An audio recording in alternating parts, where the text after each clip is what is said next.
Hello, everybody. This is Joseph Lusick, and welcome to the Fired Up Network. Welcome to the flagship show of the Fired Up Network, Fired Up Live. And we got an outstanding show for you tonight. We're going to begin with one of FEM, Female Empowerment Movement. Join the movement, join FE Movement.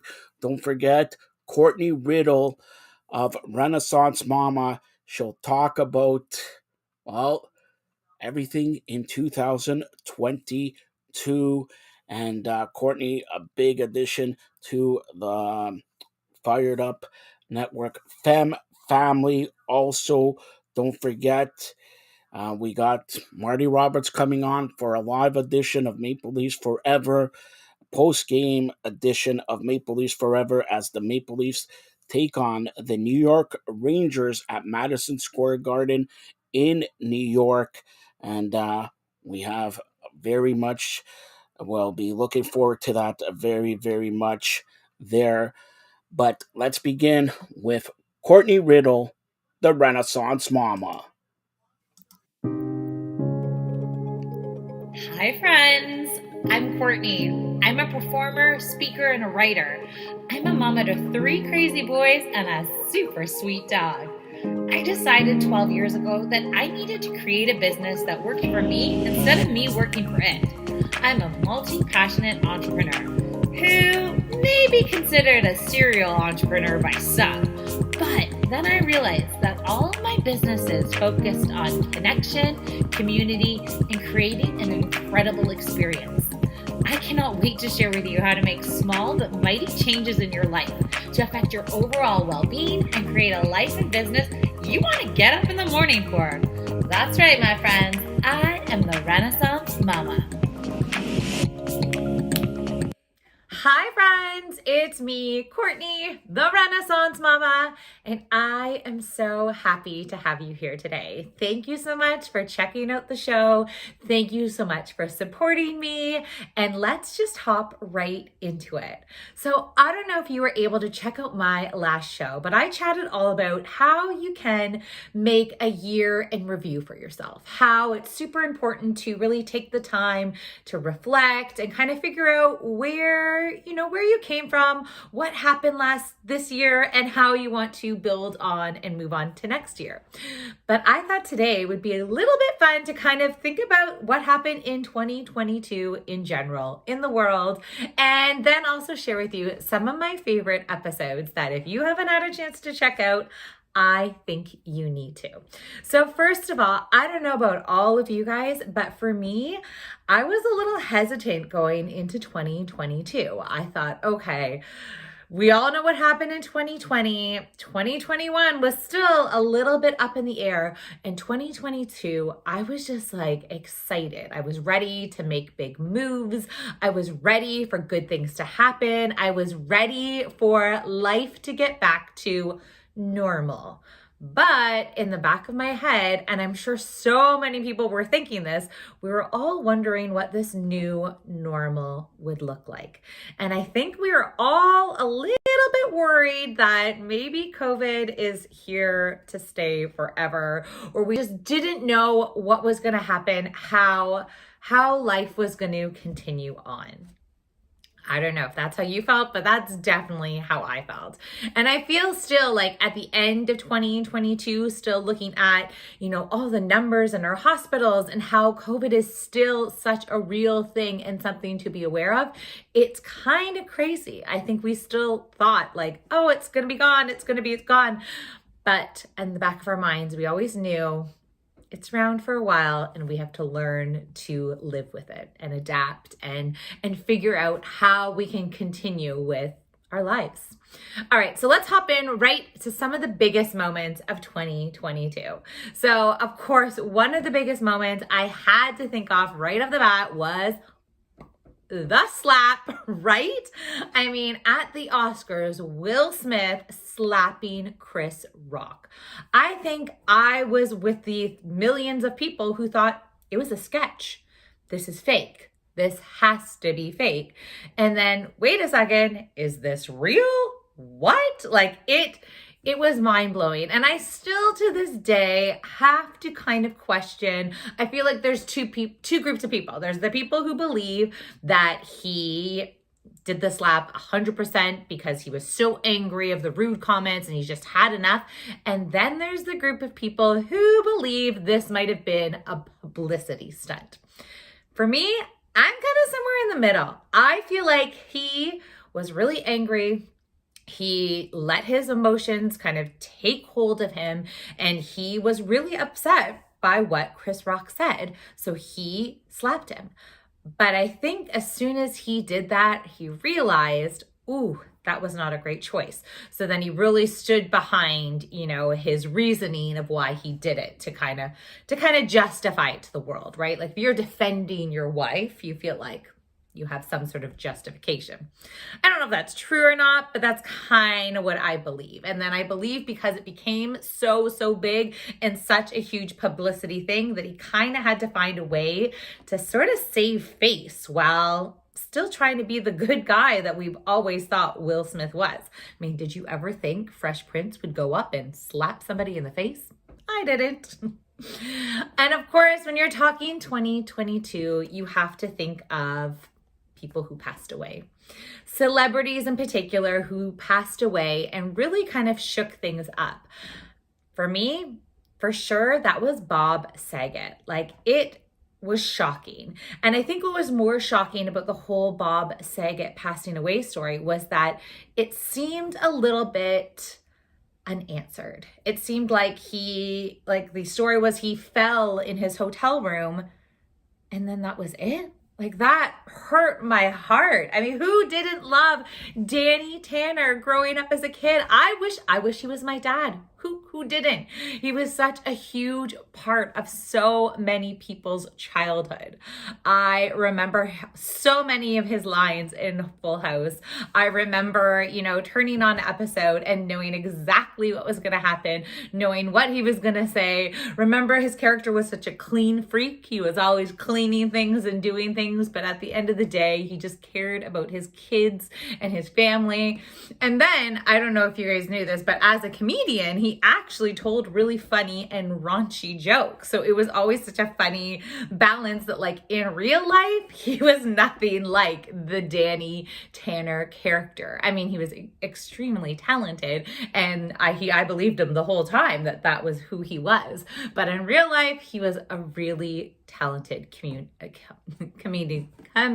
I can't even talk. He was a really talented comedian, and it's always is so upsetting when celebrities die and they die a little bit too young. Another celebrity that we lost this year was Leslie Jordan, another comedian who is hilarious that I remember very well from the TV show Will and Grace. And once again, a very kind of surprising death. You weren't expecting it. I feel like sometimes when we know people are sick, then it doesn't seem as shocking, but this one also was quite surprising. And then of course, one of the biggest deaths that rocked the whole world was the Queen. And we knew she was getting older. We knew it was going to happen, but I feel like she is one of those people that we thought, who knows? Maybe she'll just keep on going. Maybe she'll just live forever, because it seemed like she had. And she was such a huge part of so many things, so many people's lives, that it was very, very surprising when she passed away. So death is always, unfortunately, something that happens every year, and it's always going to continue to happen every year. But I find it's definitely something when you're looking in that year in review of what happened and what you remembered, it's one of those things for sure. So next thing, who cannot forget? I mean, it's actually really just taking effect now, but Elon Musk buying Twitter. And that I think we haven't even really seen the beginning of what that whole snowball effect is going to happen. So I have a feeling coming 2023, there's going to be a whole lot more pieces moving, things happening that we're not expecting, because why not?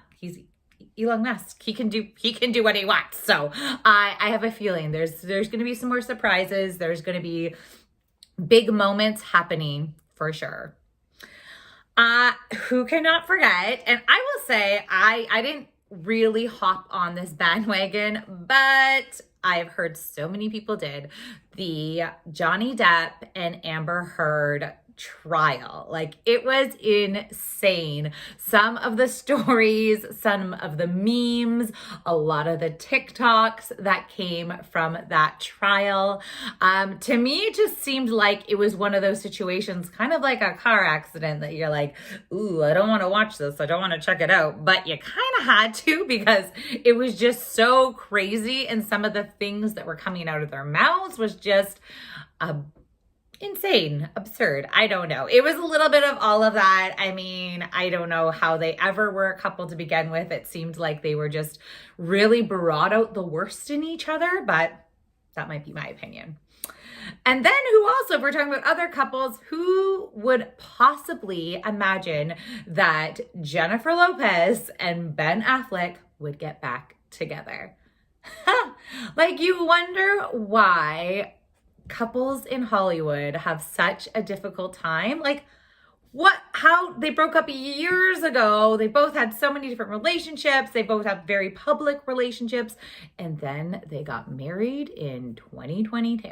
Like, I don't know if that was something I ever saw coming. It seemed very surprising, but hopefully things are good for them. Who knows? I feel like Hollywood weddings are always a little bit dicey. You never know exactly what's real, what's not, all right? I mean, once again, is this for publicity? Is this an actual thing? Is this, who knows? I mean, we all know how hard regular relationships are. I can't imagine being in the public's eye and having photographers all the time and just craziness. So those poor Hollywood actors have such a hard time in relationships. I know, it seems a little silly, but at the same time, everyone just deserves a little bit of love. They deserve to, be together.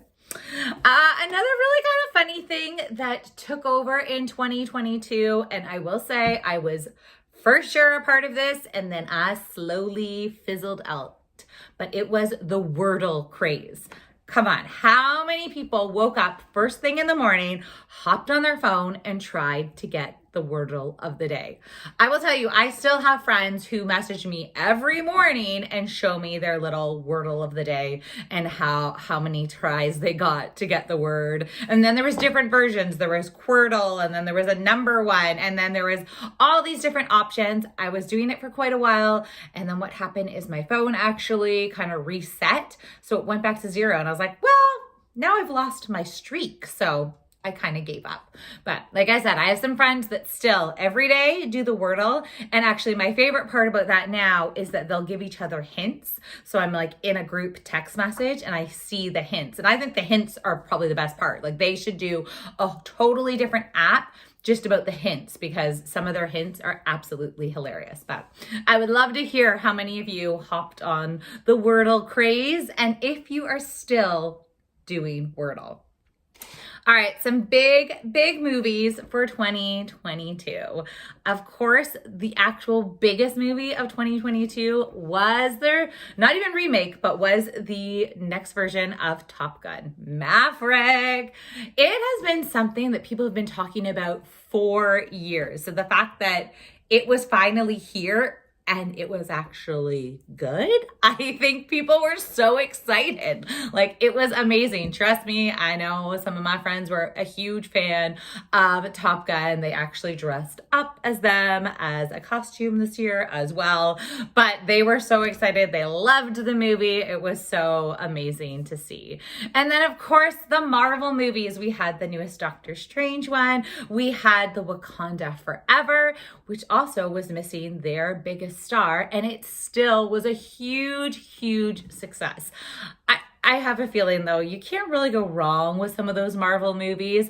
My kids are huge fans. We watched all of the movies from the beginning, and then I think we did that again as well. There are some of them that are my favorites for sure. There's some I'm not as big of a fan of, but definitely some that I really, really enjoy. And we just love watching them together and like really cheering on some of the characters and watching some of the storylines. So those are just some of the top moments of 2022. But I thought I would share with you some of my, I was going to say best, but maybe it's not even best. Some of my favorite episodes of the Renaissance Mama. And I'm going to share how you can listen to them as well, because it's not fair if I just share how awesome these episodes are and then you don't even get to check them out. So all right, so there's a few different ways you can listen to the Renaissance Mama. You could hop on therenaissancemama.com, or you can hop on the Firedup Network, and I'm in the Femme section of the shows, and you can check out some of these awesome Renaissance Mama episodes. So I thought I would share with you some of the ones that people always chat to me about or ask questions about, or they're like, oh my goodness, Courtney, like, I loved this one. So one of the first ones was actually the first one that I was on Femme Network for, and it was parenting milestones that you don't talk about. And what I did in that episode is I chatted back and forth about some of those parenting milestones that like people don't mention, but they are actually so awesome and so amazing. Just off the top of my head, I remember one of them being, and it still is very true to this day, and if you're in this season of life, you're gonna be like, yes, Courtney, you're right. But it's when your kids can sit in the back seat of the vehicle and do their own seatbelt up. It is a game changer.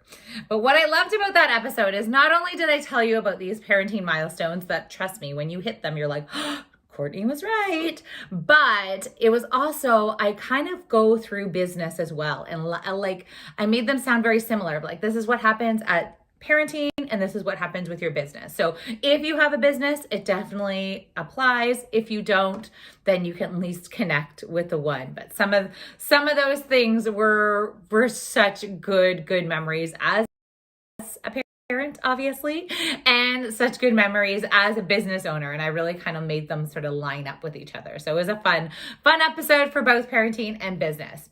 The next episode I have to share with you is called Do You Know Your Superpowers? And it was in this moment that I was so happy with what I was doing. I was doing my podcast, I was working on a project, I was making a digital course, and I felt invincible. And for the first time in a very long time, maybe even forever, that I am finally doing what I should be doing. And I talk in this episode about how I always wanted to be a performer, like for my whole life. It's always what I've loved to do. I love performing. And then I had a family, and I love my family. And for the past 13 years since I've had my son, even before that, I was a performer. And when I had my husband, I had a hard time like leaving him to go travel and perform. I realized I loved performing, pieces of it that I didn't love. And then once I had my family and my kids, I knew I wanted to be such a present parent. I wanted to be the most awesome mom I could be. I wanted to be the mom that like I really wanted as a kid.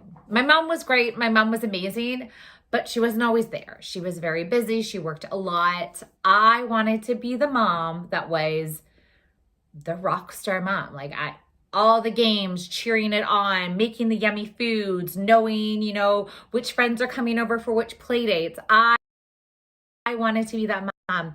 And I was that mom. I love that I'm that mom. But then I was like missing this aspect of my life.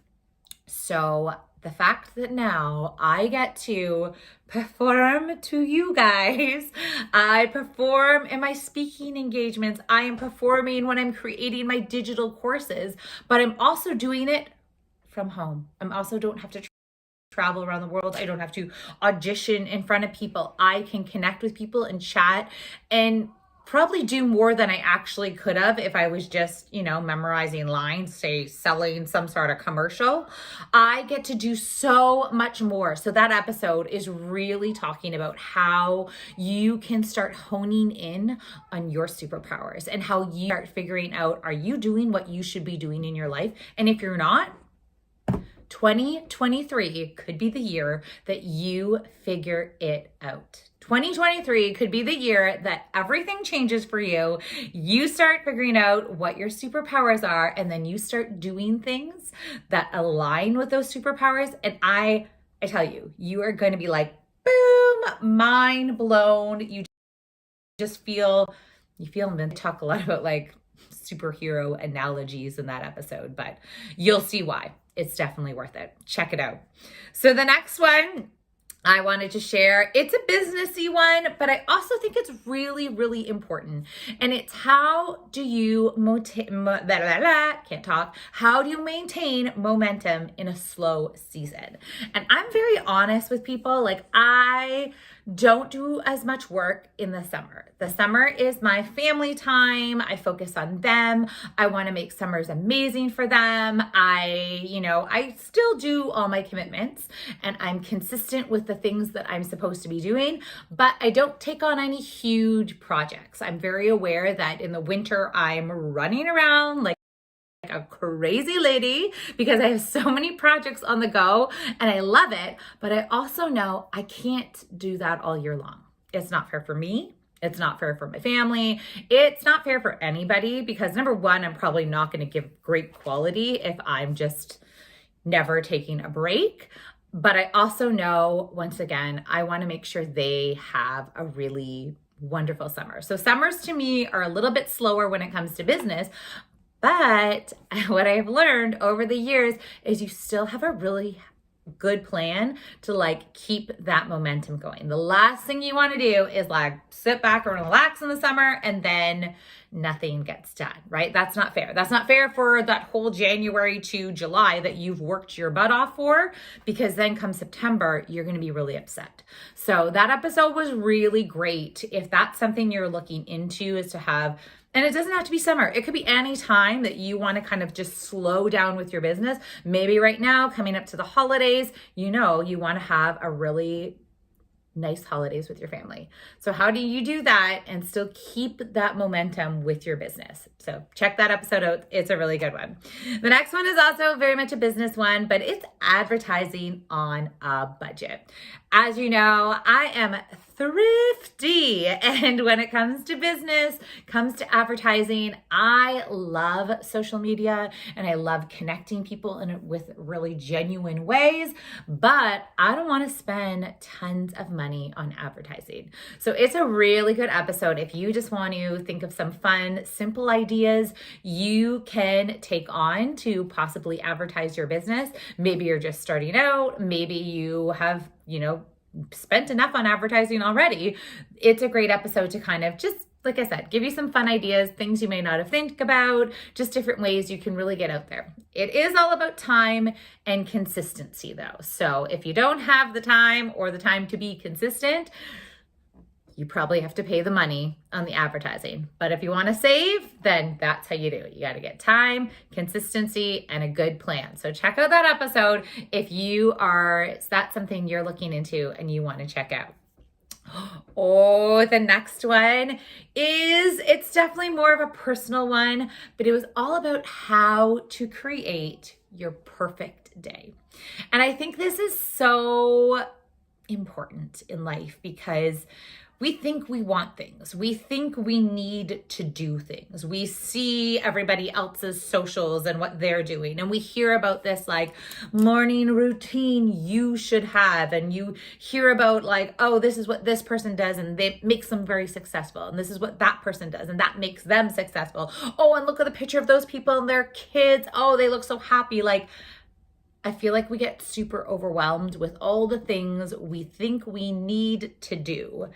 And in this episode, I really just kind of peel it back, slow it down, and have you take all the pieces of what you actually want in your perfect day. And if you can make one perfect day, then you can make another. Then you can make another and another and another. And maybe 2023 could be your perfect year. So that was probably a good one. If you want to check that out before you hit New Year's, before you make a resolution, before you make big goals in your life, figure out what your perfect day would look like. Imagine it, smell it, like live it. And then you can start building on from there. Because sometimes we think what our perfect day is going to be or what we want. It might not actually be what you want. So it's really good to just think about it, go through that one step by step. And I would love to hear what some of your perfect days might be. Oh, the next one was one of my favorite interviews. So I usually do an interview every fourth episode. And this one was called Love Your Body. And it was interview with Courtney McCarthy. Yes, another Courtney. I talk all about how I love when there's more than one Courtney. And Courtney McCarthy owns this beautiful, it used to be an in-person studio for women to do Zumba or fitness classes or yoga classes or strength classes, but she's recently changed everything that she does and does an online model, which of course I love, but she also is kind of took a whole step about it back, and she really focuses on how people, women in particular, can love themselves as they are. Love the body that they're in. Love what your body can do. And don't work out because you want to be thinner or you want to be more toned or you want to fit into that outfit, but do it because you love how you feel when you work out. And she actually has a huge, amazing program now that you can work with her and her team. She has an incredible community that you can connect with. But it is a beautiful episode. And I have so many people reach out to me and say how much they love that episode, how they really connected to it, how they really never thought of working out that way. And the fact that once you see Courtney and hear her chatting about it, and then if you check out some of her social media, you'll be like, oh my goodness, this woman is amazing. She does all these fun TikToks that I sometimes am like, oh, I can't believe she did that. But I love that she did it, and she doesn't care because she is that confident in herself and she's that confident in what she believes. So check that one out. It is a good one for sure. The next one, it was a shocking one. It was one called I Have a Teenager, and it was right after my oldest son just turned 13, and it was like, whoo, an eye-opening moment for me. I didn't think it was a big deal. Like, it was one of those things. I did the same thing when he went to kindergarten. I was like, I'm cool. And I was walking him to kindergarten. And then all of a sudden I'm like, like ugly crying, a huge mess. I'm like, I'm not crying. It's fine. You go. You're great. Have a good day. But that's kind of what happened when I realized that all of a sudden I had a teenager in my house. And not only did I have a teenager in my house, but all of what comes next. I actually went to his what's going to be his high school the other day, and they started the presentation with, "Welcome, graduating class of 2027." And I thought in my head, wait a second, no, that seems like it's not. It was shocking to realize not only is he starting high school next year, but 2027, which doesn't seem like that far away, he'll be graduating. So it was an eye-opener for sure. And I chat in that episode some of my memories of being a teenager, some of the things that I kind of wish I knew when I was a teenager. I probably wouldn't have listened to myself because, come on, who would? But definitely things to think about when you have a teenager, maybe you are a teenager, or maybe you deal with a lot of teenagers. But it's a great episode. So if you have one teenager in your house or it's one coming up, I would check that one out. And even if maybe you want to think about yourself as a teenager, it's a good episode to listen to. Oh, the next episode I want to share was one about the must have systems. And I actually talk about must have systems in your house and must have systems in your business because they align. And it's like, I don't know if you've ever seen those people on social media and you're like, man, that mom is so organized, or that dad is so, he does all the things. Like, how do these people do it? They do it because they have systems. They treat their house and home as they do their business. So they have really great systems. So that episode is so good. And I'm still working on really implementing all of those systems so that everybody is working as best as they possibly can, but also to kind of just make life easier, right? Like who doesn't need to make life a little bit easier on all of us?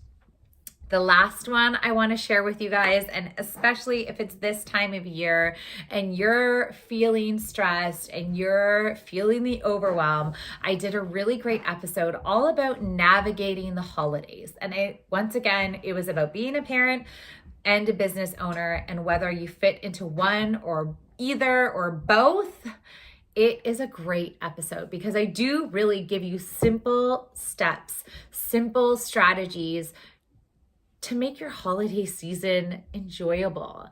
I find this time of year, and even myself, and I do these episodes and I share with you, and then sometimes I go, oh, I need to listen to my own advice.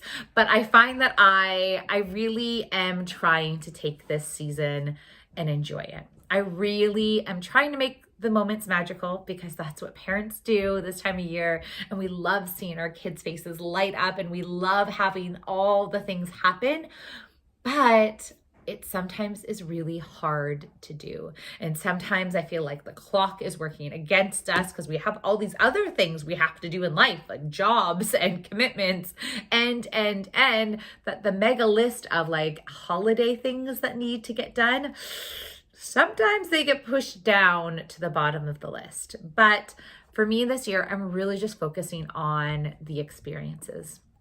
All the experiences that we really haven't had the chance to have in the last few years because of COVID, because of all those things. So yes, if you want to check out a really great episode, it's navigating the holidays through parenting and your business. It's a really good one. Like I said, it goes step by step, gives you a whole bunch of great ideas to really not only survive the holiday season, but to actually really enjoy it and create memories and have a wonderful time. And even with your business, have your business grow and like have a great holiday season rather than just be like, okay, I'm busy with this instead. So it gives you some great things to think about, great steps to take.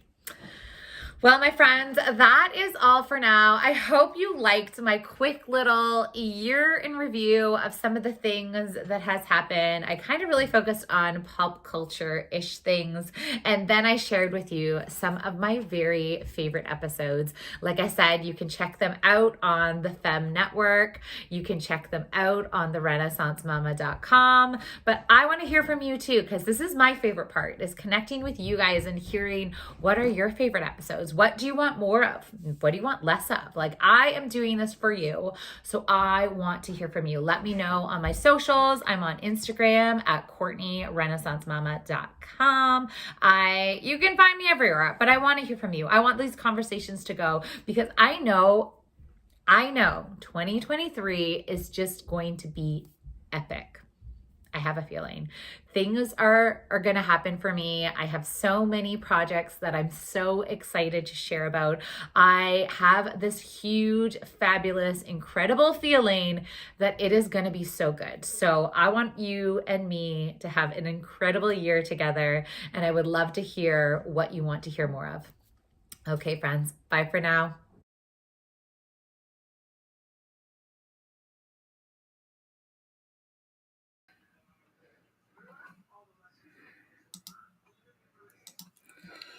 Well, that was Courtney Riddle, the Renaissance Mama. Great to see her. Happy Merry Christmas, Happy New Year to her. Big addition to the Fired Up and Family. Courtney Riddle. You'll see more of Courtney very, very soon. We'll have a special announcement. Most likely tonight, we'll have an announcement. And you'll see more of Courtney, like I said, very, very soon. Maple Leafs are in Madison Square Garden tonight to take on the New York Rangers. And the Rangers lead by a score of 1-0, leading the Maple Leafs here. All right. Today, a big day in women's hockey. Yes, in women's hockey, Justin Levine, the media relations director for the Toronto Six, as well as he covers ladies hockey, talks about the Women's World Hockey Championship coming to Brampton. Yes, to Brampton, April 5th through April 16th.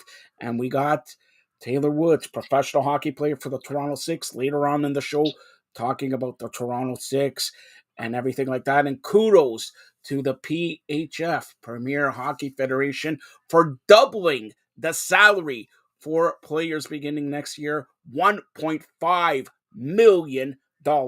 Kipling, Marty Roberts, does not get anything unless he gives me a bottle of wine. All right, so here is Justin Levine here talking about the Women's World Hockey Championship. Hey everybody, this is Joseph Pasek and welcome to the Fired Up Network. Welcome back to the flagship show of the Fired Up Network, Fired Up Live. Welcome back to the Toronto Six Media. Well, what do you call you? Media, head of media and communications for Toronto Six. Like that name? I just made it up? Good. All right. We had Taylor Woods talk about Toronto Six, but we also, you cover ladies hockey and all that. And big news coming out of the IIHF, the 2023 Women's World Championship will happen in Brampton. First of all, it's Justin Levine, by the way, in case you don't know. Marty Roberts chiming in. Who's that guy? All right. Justin Levine. All right. So why in Brampton? It's a good question. My understanding is they wanted to be in the GTA somewhere, and they've been trying to get back to Toronto for a couple of years. And for whatever reason, obviously, it seems like Scotiabank Arena was not a feasible opportunity for them to take. Perhaps that's due to NHL scheduling, perhaps it's due to other reasons, but they want to be back in the GTA, and they found a home, which is currently vacated since the Brampton Beasts have left there. Now that will soon be home to a CBL team, but meanwhile, while the facility is emptied, I think they figured, hey, it's a good facility. They can use it, and they're not going to have any scheduling issues. You may as well do it, and that leads them back to Brampton. So it's the first time that they've been back to Toronto in a number of years, and I mean they've been in Canada for the last couple of years. However, going from Nova Scotia to other cities, and it's a good opportunity, and I think that for a lot of these girls who are on that roster, it's going to be a homecoming of sorts for them. So I think there's something really nice about that. And overall, it's a nice touch by Hockey Canada to bring them back there. All right, so and we touched on this, and you're a member of Toronto Six. The All-Star game from the PHF happens at the Mattamy Center. For those who don't know, the Mattamy Center, formerly Maple Leaf Gardens. Wouldn't that be a nice touch for the World Championships to be played at the Mattamy Center, aka Maple Leaf Gardens? Since we had an All-Star game for PHF, World Championships in Maple Leaf Gardens, because I think Mattamy Center holds more than the Brampton CAA Center, I believe it's called. So, like, I'm just perplexed in Brampton. That's not close to the airport, not close to central downtown and everything. It's just, I'm glad it's in Canada, but in Brampton, I don't know if they could have picked up something big there. Yeah, I mean, here's the other thing. There's still a youth sports hockey season going on, so I think it would have conflicted with the TMU Bowl, both the women's and men's teams. So I'm going to lean towards that's why they didn't do it, or that's why, at least if let's say it would to happen now, because actually the tournament's being held from April 5th to 16th, and I don't know when the season actually ends. So could the schedule be conflicting? It's very possible. Could there also be other reasons? Absolutely. So, I don't think there's a sufficient reason. Perhaps another reason is because of exam season, where they actually do exams on the ice surface at Mattamy Athletic Center that time of year. So that could definitely be another possibility as to why that wasn't feasible feasible host venue. And just interesting, like you mentioned, April 5th to 16th. That's the last week of the regular season for National Hockey League, and just starting out the playoffs there. So maybe big thing is to finish off before the Stanley Cup playoffs start there. But Team Canada, you see it there, Sarah Nurse and Marie Philippe Poulin, who won all the awards here and all that, the Wayne Gretzky of ladies hockey and all that. But Canada playing in home surface, big. But of course, we got to talk about United States. Is there anybody else, any other team? Because in women's hockey, Canada, US for last 20 years. I know Finland's coming up there and other countries, but is there any way it's not going to be Canada, US? Czechia actually has a very strong roster, and they're a very up and coming country in the sport of women's hockey. And we see that with the likes of Denisa Krizova, Dominika Laskova, Denisa Mrazova. There's a lot of talented players on that team who are really giving that country a good reason to root for them and show them that they are a hockey nation, or at least an up and coming one at that. And they proved it at the last Women's World Championship in Denmark. And I think that they're going to continue to make their case this year in Brampton. All right. So, but you said Czechia, but you're not going to be surprised if it's Canada, US. And I'm going, you're going to feel the rush, right? It says feel the rush. What am I feeling? What am I rushing for? Like, it's in Brampton. A great selling point would be if I'm feeling the rush, go back to Maple Leaf Gardens, Mattamy Center. I'm just going back to that. And somebody better come up with a reason why they're coming to Brampton. I know it's like you said, the CEBL is moving from Hamilton. They're being moved from Hamilton to Brampton, and Brampton's an up and coming place there. And look for also the Toronto Rock, maybe moving to Brampton for next year because they're kicked out of Hamilton there. But Canada, America, are you going to be surprised if Canada loses on home soil? No, that's been a theme in the past, and you know what? Both teams are incredibly strong. Again, when you're facing a team that has the likes of Kendall Coyne Schofield, among others, there's not much you can do except sit back and be amazed. And it wouldn't be a surprise, but at the same time, Canada has had a perfect run the last year, and that's because of players like Sarah Nurse who make a difference. So if Canada comes back and beats the U.S., which I think is what many expect, just given the golden run the last year or so, that also wouldn't be a surprise. But nonetheless, the two teams that finished at the top are very likely these two hockey nations who have forever been ingrained in the greatest that is not just hockey in general, but women's hockey as well. All right, just since you're the Toronto Six media communications representative there, we talked to Taylor here also, but how is it going with Toronto Six? That they announced, like I said, the All Star game, the PHF All Star game, Mattamy Center, January 29th, and I hear a little birdie told me that you may have some tickets to give away. Like I know Marty Roberts is climbed. Can you confirm or deny? Is Marty Roberts once and for all Kipling? I want to know if Marty Roberts is Kipling. Kipling. Go ahead. All allegations denied. But anyways, how are the Toronto Six doing? They're doing very, very well. I believe at this point we are 4-1-1, if I have that correct. They've had a very strong start to the season. At this point, it's very much a new team, a lot of new faces, a lot of adjustment, new head coach and Geraldine Heaney, a hockey legend, and everyone's starting to really gel and understand how each other plays, where they come from, what their experiences are, how that will help to shape this organization moving into the new year. So they're off to a really good start, and they finish against the Buffalo Buttes with a 2-game series that begins tomorrow, and that's outdoors at Buffalo Riverworks. And then it concludes Saturday night at the Northtown Center, home of the Buffalo Buttes, and that will finish the first half of the 2022-23 season. All right. Well, that Toronto Six doing a great job, and what about the tickets? Come on, what about the tickets?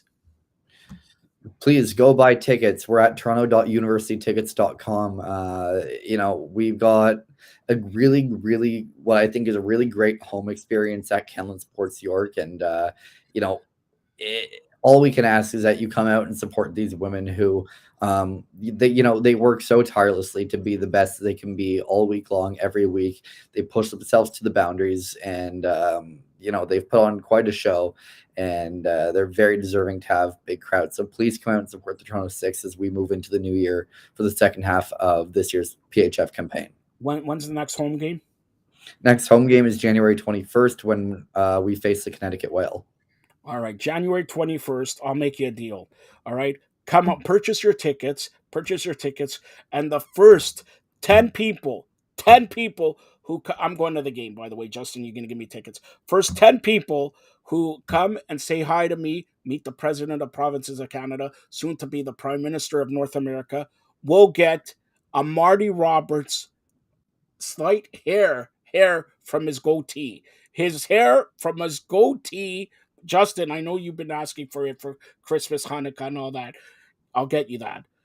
First 10 people who come down to Canline Ice Sports, North York, against the Connecticut Whale, January 21st. Meet me, get a piece of Marty Roberts' goatee, and watch the Toronto Six beat the Connecticut Whale. Guaranteed win day.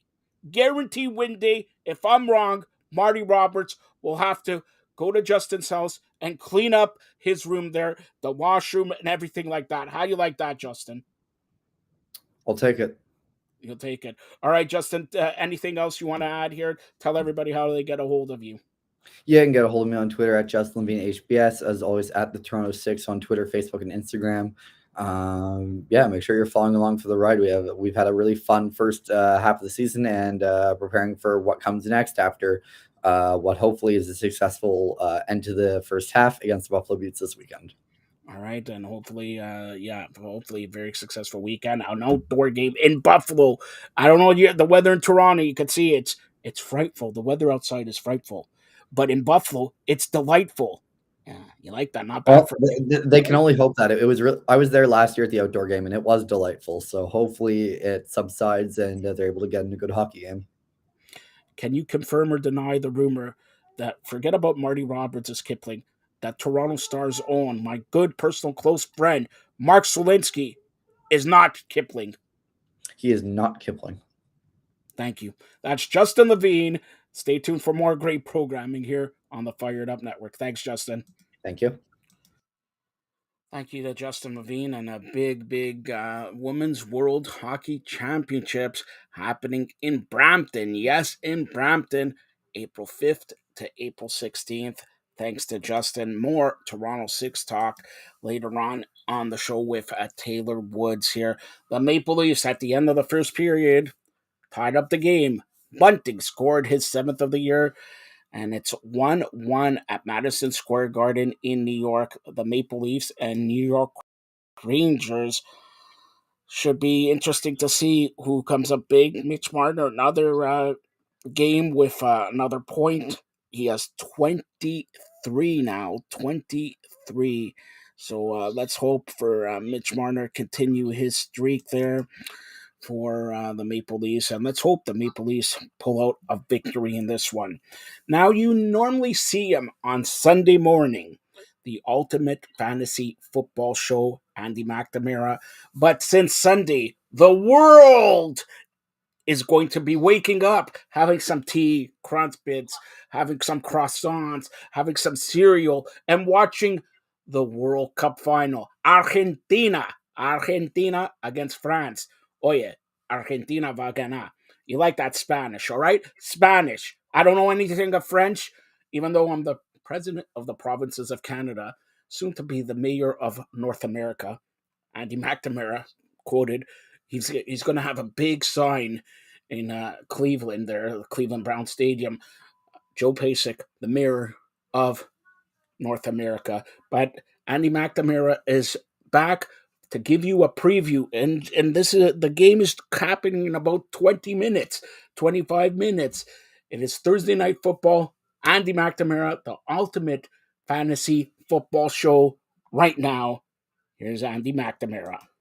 It's a special Thursday night football edition of the Ultimate Fantasy Football Show. I'm Andy McNamara. Who's ready for Week 15?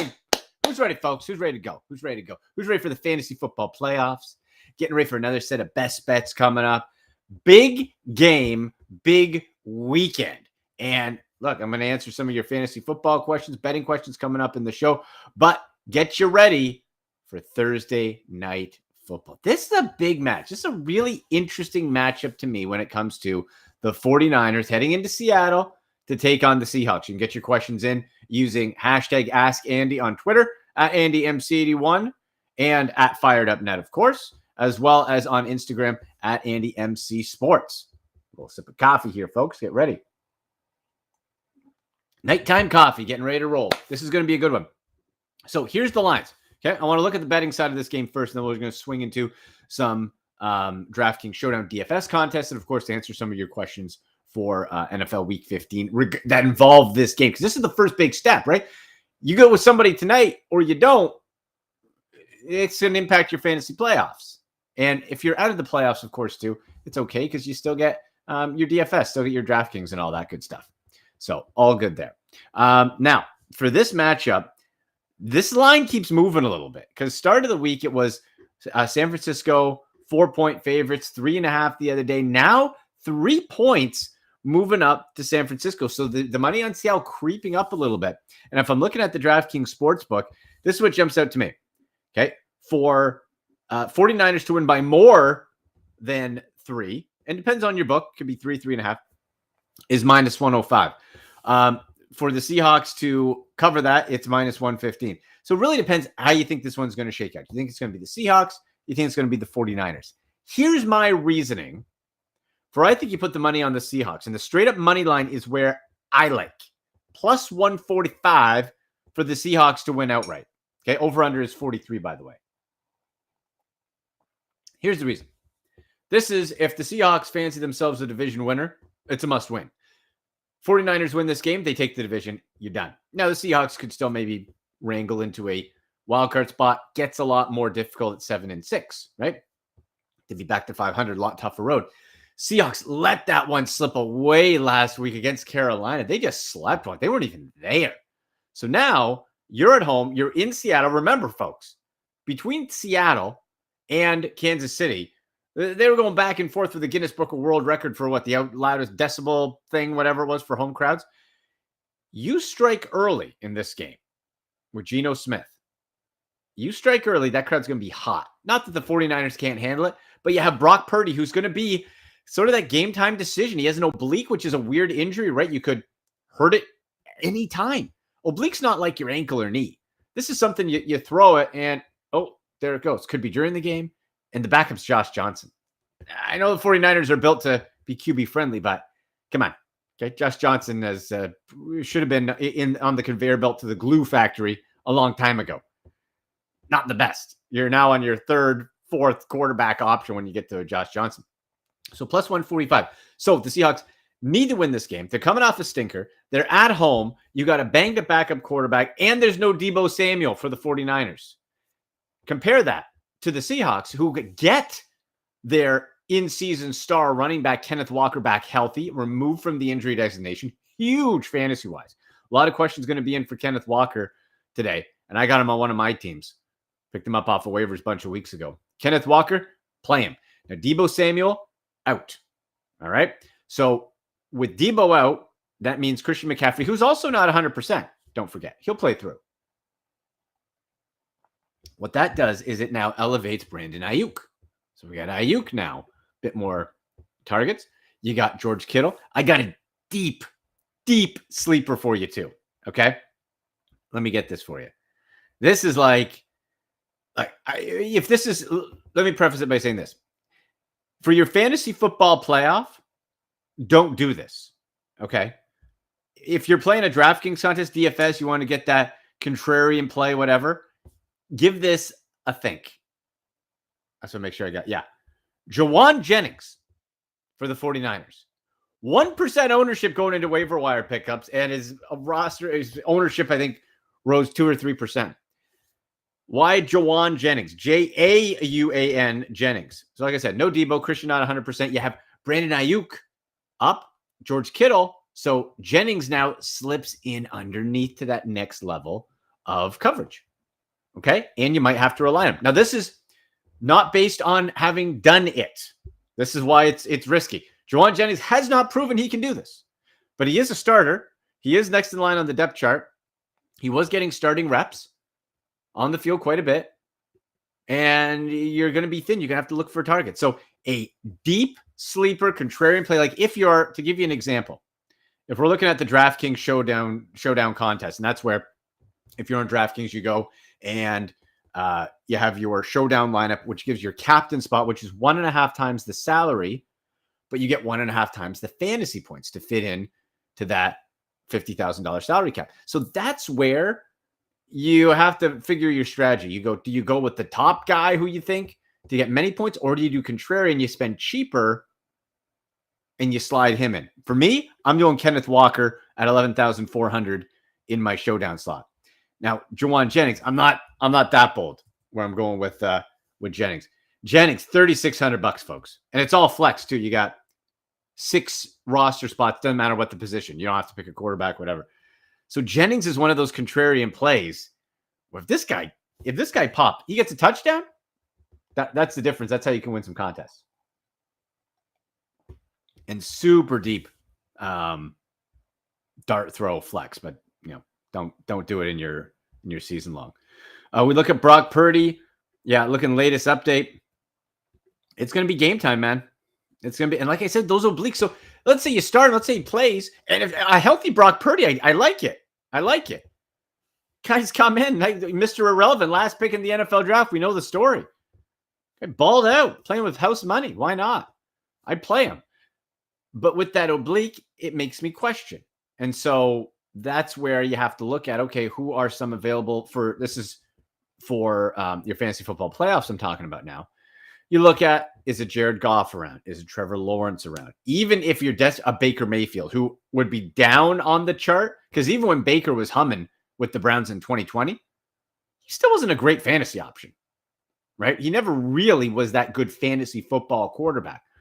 But he's going to be better than going after somebody else injured. I'm getting a lot of questions on Mike White. But he got those ribs, man. He got Goldberg style speared. Rhino from ECW. Gore! Went down hard. That's another one of those injuries, oblique gore ribs, where you get a hit in game, you're out. You're out. And for Mike White, you got Zach Wilson floating around again as now elevated to the number 2 spot. So if I'm looking back to this Thursday nighter, if I'm looking at a lineup here, Kenneth Walker is going to be my captain. I'm going to put Jawan Jennings in for fun. I'm definitely getting Geno Smith in 10,600. Now, people will say this. Okay, Andy, well, in week 2, when Geno and the Seahawks played the 49ers, Geno Smith only got 7 fantasy points. Okay, that's fine. That was also before Geno Smith was doing anything. Geno Smith started popping in week 3 and went on this journey. Now, that 49ers defense is no joke. The 49ers defense can make you have a bad day. But with a healthy Kenneth Walker, Walker wasn't a part of this thing too back then. You had your hodgepodge running back situation for Seattle. Now you got Walker. So now 49ers, you have to respect the run. You're not playing anybody else on Seattle's backfield, by the way. Travis Homer, nah. Kenneth Walker. So now you got Geno Smith. I would play Geno. Then you look at Tyler Lockett. And up until he was on a 6. We got 1, 2, 3, 4, 5, 6. Yeah, he's on a 6-game touchdown streak. A single touchdown, 6 straight weeks. Is that going to continue? That's tough to predict. But you can get Tyler Lockett in for 10,200. He's averaging nice high teens, got a 30-point day in there. Or you could look at DK Metcalf, right? And DK Metcalf's been absolutely buzzing as well. Not as many consistent touchdowns, but 6 on the year, getting you consistent production. I'm going to say for a game like this, I'm going to go with Ty Lockett. I'm just sort of feeling Lockett a little bit more here. Wouldn't hate it with DK Metcalf. And for your playoff, you go with either one. Ayuk is the guy for San Francisco. Okay, so we're going Jawan Jennings on the flyer We're going Brandon Ayuk. And let's see how much is Christian McCaffrey. Now, we priced ourselves out of McCaffrey there. So this is a situation where we got to look. All right, $5,400 back. Do I want Tyler Lockett or Christian McCaffrey? I'm actually going to take Lockett out. I'm going to pop McCaffrey in. This is for the DraftKings Showdown lineup. Now I have $4,200 left. Okay, so now I'm looking at this and I'm getting kickers. I could get Robbie Gould. Could get some Jason Myers. Kickers are always a fun little play. Could try to get cute and get Tony Jones, Disley, no, Juszczyk. That fullback, fantasy, outside of Taysom Hill, that guy's fantasy poison. Let's look at Jason Myers here, the kicker. And you can put defenses in as well. I'm going to say, because if we look at old Robbie, who's gotten it more? Yeah, they're both pretty consistent there. You know what? I'm going to say we go with Jason Myers. And we pop that in. Gives me $400 left. So this is my perfect Thursday Night Football DFS DraftKings Showdown lineup. I want to know yours. Pop it in the comment section. On Twitter at AndyMC81. Instagram at AndyMC Sports. Follow at Firedup Net as well. I got Ken Walker, the third in the captain spot. Jawan Jennings from the 49ers is my dart throw, my deep threat, my contrarian play. Geno Smith at QB. Christian McCaffrey, Brandon Ayuk, and Jason Myers, the kicker. So that's my lineup. What is yours?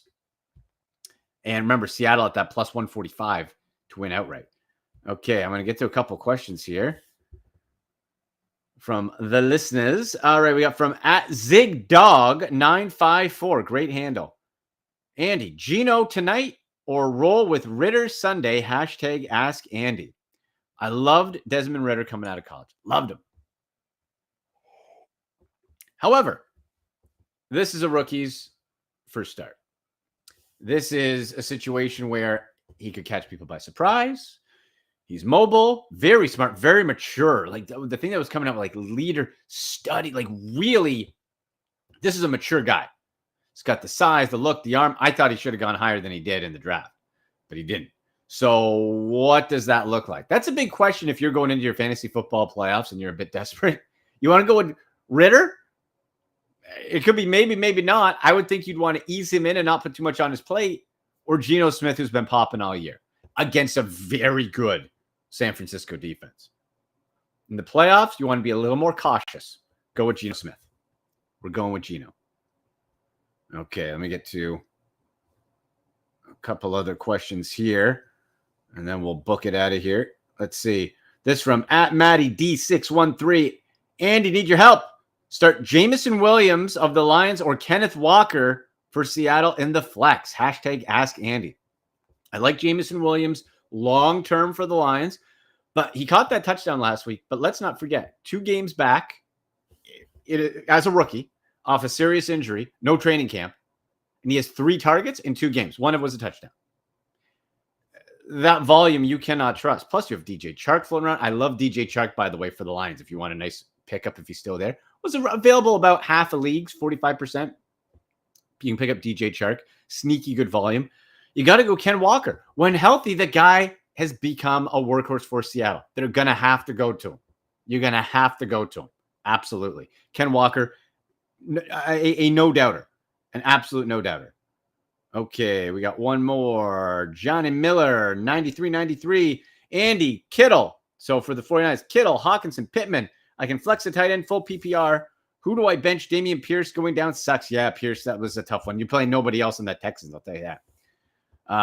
I think too much uncertainty on this short week for the 49ers. I don't hate the Kittle pick, of course, but I like Hawkinson with the Vikings. Man, he has looked good.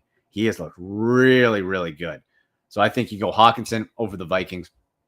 If you look at what Kittle has done here, injured year, he's really fallen out of that upper echelon. Like, guys, he's got only 1 double-digit fantasy day since week 10. 1. That was a big one against Arizona, but I don't really like it. And he didn't even play against Seattle earlier in the year because he was out injured. So, if you got George Kittle on your team and you don't have those other options, play George Kittle. But if you do have other options, might be worth trying to stay away. At tight end, though, the pickings are super slim. take him over like a Will Disley, of course, type of thing. So, all right, people, there you go. Thursday night football, 49ers versus Seahawks. If you have any other questions leading up to kickoff, get me on Twitter at AndyMC81, hashtag AskAndy at FiredUpNet, and on Instagram at AndyMCSports. Make sure you stay tuned for later on in the week. We're going to talk with Coach Jeff Reinbold, my guy. He coached in the NFL with the Raiders. He coached in the CFL, University of Hawaii, which he's there now. So we'll talk to Jeff Reinbold, get you ready for the rest of NFL Week 15 a bit later on. But otherwise, enjoy 49ers versus Seahawks, and good luck to your fantasy teams. Thank you, Andy. Of course, that's the ultimate fantasy football show every week here, but a little bit early this week because there's a big game, big football, soccer, football, whatever you want to call it, Sunday, 10 a.m. Eastern, Argentina versus France. France, the reigning, defending World Cup champions, taking on Argentina. Lionel Messi goes for it all. Lionel Messi wants to capture the Jules Rimet trophy. That's the World Cup trophy. Nobody knows that answer. Come on. All right. 1-1 tie. Just starting the second period between the Rangers and the Maple Leafs. Will be joined also by Taylor Woods of the Toronto Six, our good friend Anthony from Wave Global, and Marty Roberts will chime in here for in about an hour's time for Leafs Forever post game and a little around the majors talk, Major League Baseball. There, it's that time, and if you're in Toronto, the weather outside is frightful, like I said, but here you're sitting back at home. It's so delightful. You probably have some wine, some crackers, watching the Maple Leafs, have me on. I'm the president of provinces of Canada, but I've been now elected to be the prime minister of North America. I'm debating it. That's why I had a haircut. I'm debating it right now. By the way, also for all the Jewish fans out there, happy Hanukkah. Hanukkah begins on Sunday. 8 crazy nights. Me and Adam Sandler are going to be singing. Did you know David Lee Roth is Jewish? Marty Roberts not, but David Lee Roth is Jewish, all right? And Justin Levine, Jewish. Marty Roberts not. All right. So here, big game on Sunday. I brought the big major boys here. The coach, Carmen Asako, and also the Hall of Famer from OSG Sports in Atlanta, John Freeman Nelson. We talk the World Cup. We talk CPL, MLS on the soccer show. Here is Carmen Asako and John Freeman Nelson on the soccer show World Cup 2022 preview. The finals, Argentina and France. Hey everybody, this is Joseph Hasek and welcome to the Fired Up Network. Welcome to Fired Up Live, the flagship show of the Fired Up Network. Welcome to the soccer show, a World Cup final preview. And I had to bring the big boy home. Yes, the coach, Carmen Asako, who is so happy. Look at him laughing and everything. And we got the Hall of Famer, John Freeman Nelson, who's picking me up some good Nino D'Aversa food. That's Nino D'Aversa. Yeah, Nino D'Aversa. All right, I'm going to go to John first. We're in the final, John. What has surprised you in the World Cup thus far? Your thoughts of the whole tournament thus far. Well, I like what we've seen from the African nations. Senegal, like what we saw from them. Obviously, like what we saw from Morocco. Now that Morocco has broken the glass ceiling, it means that 11 teams from AFCON will be in the tournament next time. And I like the fact that it's not just all chalk. I like that the Final Four had Croatia in it. I like that the Final Four had Morocco in it because it reminds us all that the margins are closing and it's not just all the big guns anymore. That it is, that it's Argentina and France, but it's also Morocco and Croatia, the balance of the big guns and the guys that can get hot in a tournament because you have a keeper like Livakovic for Croatia when you have a keeper like Ibu Martinez, who is like one of the all-time Kings talkers of all time. I love that. And when you have from not that Bono, but when you have Bono from Morocco stand on his head, and I think he's saved like 1/3 of every penalty that he's ever faced, and that kind of stuff for me. And then Hugo Lloris, but that kind of stuff for me, that's what I've enjoyed about this particular tournament. That it's not all chalk, and you can get stars from different places. First of all, Bono's from Canada. All right, so that's number one. No, number two is we haven't had you all tournament, so we got to talk about the U.S. What did you think of U.S. and what changes will be for 2026 since they're one of the participants hosting the tournament? Changes per se, I've been a multi-cycle guy, so if there's a change, it might be Berhalter. But you're looking at second youngest roster in the tournament, and all that you're going to see is just these guys who are late teens, early 20s being mid 20s, late 20s. So I don't think you're going to see, you might see some additional personnel that you haven't seen that would be a part of that next wave for 2030 and beyond. But legitimately, it's if it's anything, it's the philosophy up top with Greg Berhalter. I think that your number one goal was to get out of group, and you got out of group, and so that to me was big. And then if you're clinical with your chances, the way that the bracket opened up, I think that the Americans could have had a chance to make a run in their bracket, but they weren't clinical, still having issues at the striker position. And so, it is what it is. But the biggest thing with this roster, you got out of group. That to me was the biggest thing. Well, Canada had the worst group. It's like it because Croatia made the semifinals. All right, Morocco the semifinals, and Belgium second-ranked team. So Canada, we can't forget about Canada here. Now I'm going to take a little bit of issue with Carmen Asako. All right, John, you continue going to Nino Diversa for me, but Carm, who predicted that Argentina will win? And you said what? I said 2-0. What did you say, Carm? I said, I think 3-1 Croatia. Can you repeat that again? I'm getting a little bit older here. Can you repeat that again? I think I said 3-1 Croatia, but I didn't predict the bogus PK. And I didn't. Yeah. I heard it all. If Maple Leafs would have won, whatever. Again, the president of the provinces of Canada, right? You're wrong.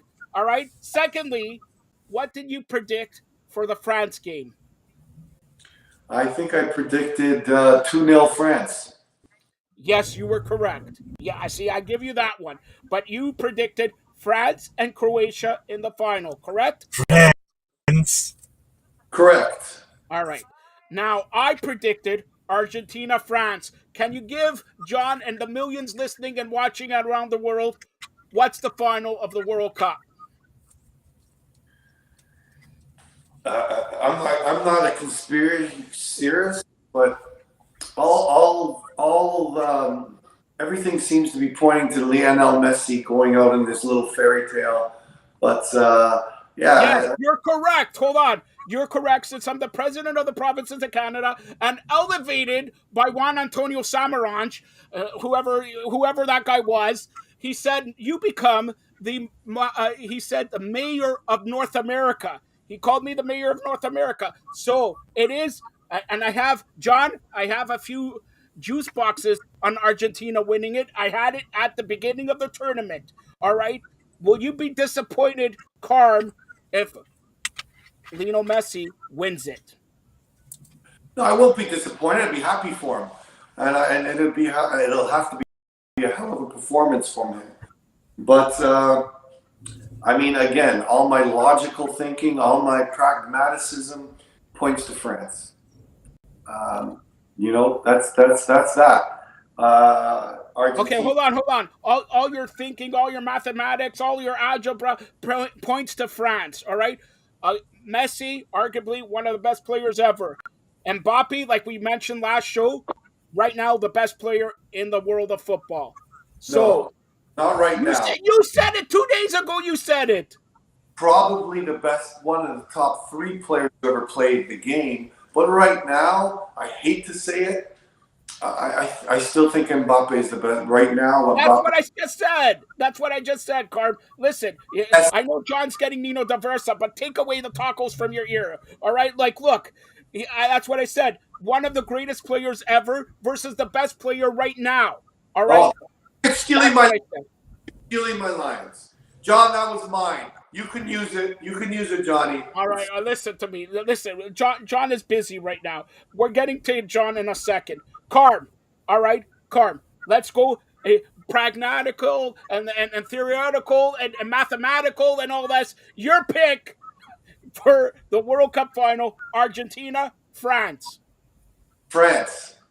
Why? And the score. And if you say nothing, I, you are postponed. I've got a 50% chance of being wrong, but I think that France is the better team. I think that they pick their moments very well. I think they manage their moments very well. And I don't think that the likes of Otamendi and Martinez can deal with. And wait, there is a possibility that Benzema could come back in and play. Not that he will. What is he, John Cena in the Royal Rumble at number 30? It's true. It's damn true. It is true that Benzema could come back, but you're saying France will capture the World Cup. What's the score? 3-1. Because 3-1. All right. Now sit back, listen to the king and the Hall of Famer, John Freeman Nelson of OSG Sports. John, go ahead. 2-1. I think I had Argentina and France also in the final. I know I had Argentina. Think alike, Carm. Great minds think alike. I know I had Argentina because I had Argentina winning it. I'm going to go 2-1, and obviously I'm not going to change my mind now, but I think Argentina wins it 2-1. I think France can be had at the back, and I think what we've seen from Argentina is 10 guys that want to win it with Messi. And they, do you want to be known as one of the group that disappointed Lionel Messi in his last World Cup? I don't think so. But when you have you've got Alvarez, you've got Enzo Fernandez, you've got Lionel Messi. I think the firepower is there. I think that that France can be exposed defensively at the back, and I'm going to stick with my original pick and go with Argentina winning the World Cup. Nino Diversa or no, Argentina wins the World Cup. I'm sticking with it. Who wins the best player and Golden Boot and everything like that? Is it Messi? Argentina wins. He's right now in the lead. So go ahead. I'll say Messi gets 2 assists. I think Alvarez gets a goal, and I think Enzo Fernandez gets a goal. Okay, I'll go back to you in just a sec, John. Here, Carm. Now we're at the final, and for that matter, let's go to the third place game here. Croatia and Morocco. Who do you got in the third place game? Croatia. And what's the score? 3-2. Okay, John, go ahead. I'll go Morocco 1-0 because I think that Morocco plays their starters. They want to finish the tournament with the highest possible outcome. And so I'll say that Morocco gets the 1 goal on the board. I think it goes to the extra 30. So it'll go 120 minutes. I think Morocco gets the Duke. I think they finish third. And somebody who's going to be very, very rich very, very soon is going to be Sofiane Amrabat for what he's been doing in this tournament defensively for the Atlas Lions. So, John, let me ask you this. What can they take from this World Cup to implement it to Canada, America, and Mexico next in 4 years? Well, Mexico, I think, has more problems than Canada or the United States. I mean, first off, they need a manager. Then they're caught in the betweens, kind of like what we've seen with the U.S. women's national team. You have an aging roster, and you're trying to figure out how to replace that group and still keep, and bring younger players along. But it seems like El Tri are afraid to bring younger players up, and they want to ride with all of the older talent, and they ain't scoring any goals, and they're losing, and it's pretty bad. And that's the biggest thing for me is I think Mexico has more problems than anything else, and it's philosophical first and foremost. You've got an aging roster. What are you going to do for 2026 when they're even more aging? What are you going to do after that? So I think that Mexico is in worse shape than Canada is, and I think that they're in worse shape than the United States are. So I think Canada and the United States. I think the biggest question is on the bench. The talent pool is there. For Mexico, it's the bench and the talent pool and the birth certificates. That's like check 1, check 2, check 3 for where El Tri are concerned. I think that Canada and the United States, I think that they're in better shape, logistically when it comes to the next 4 years. I could see John's almost at Nino Diversa, so I'm gonna go with John, and then we'll let go of John and Karma. I'll ask you a couple final questions. So John here, finally with USA. I don't know if you heard everything that we're gonna have a all women's Canadian soccer league. Has Yep. anybody talked Talked to about that? JJ Adams about it at OSG on Soccer Down Here 2 days ago, actually. Okay, and what was the reaction in the United States about an all Canadian women's soccer league? Bring it. Great, fantastic. But you've got to look at Diana Matheson and Christine Sinclair making the announcement still without having the express written consent of Canada Soccer, and they just kind of put the cart before the horse and made the announcement. Yeah, you've got sponsors, but you don't have the signing of Canada Soccer as a part and parcel and a partner. So I think that that's the first obstacle that you got to figure out.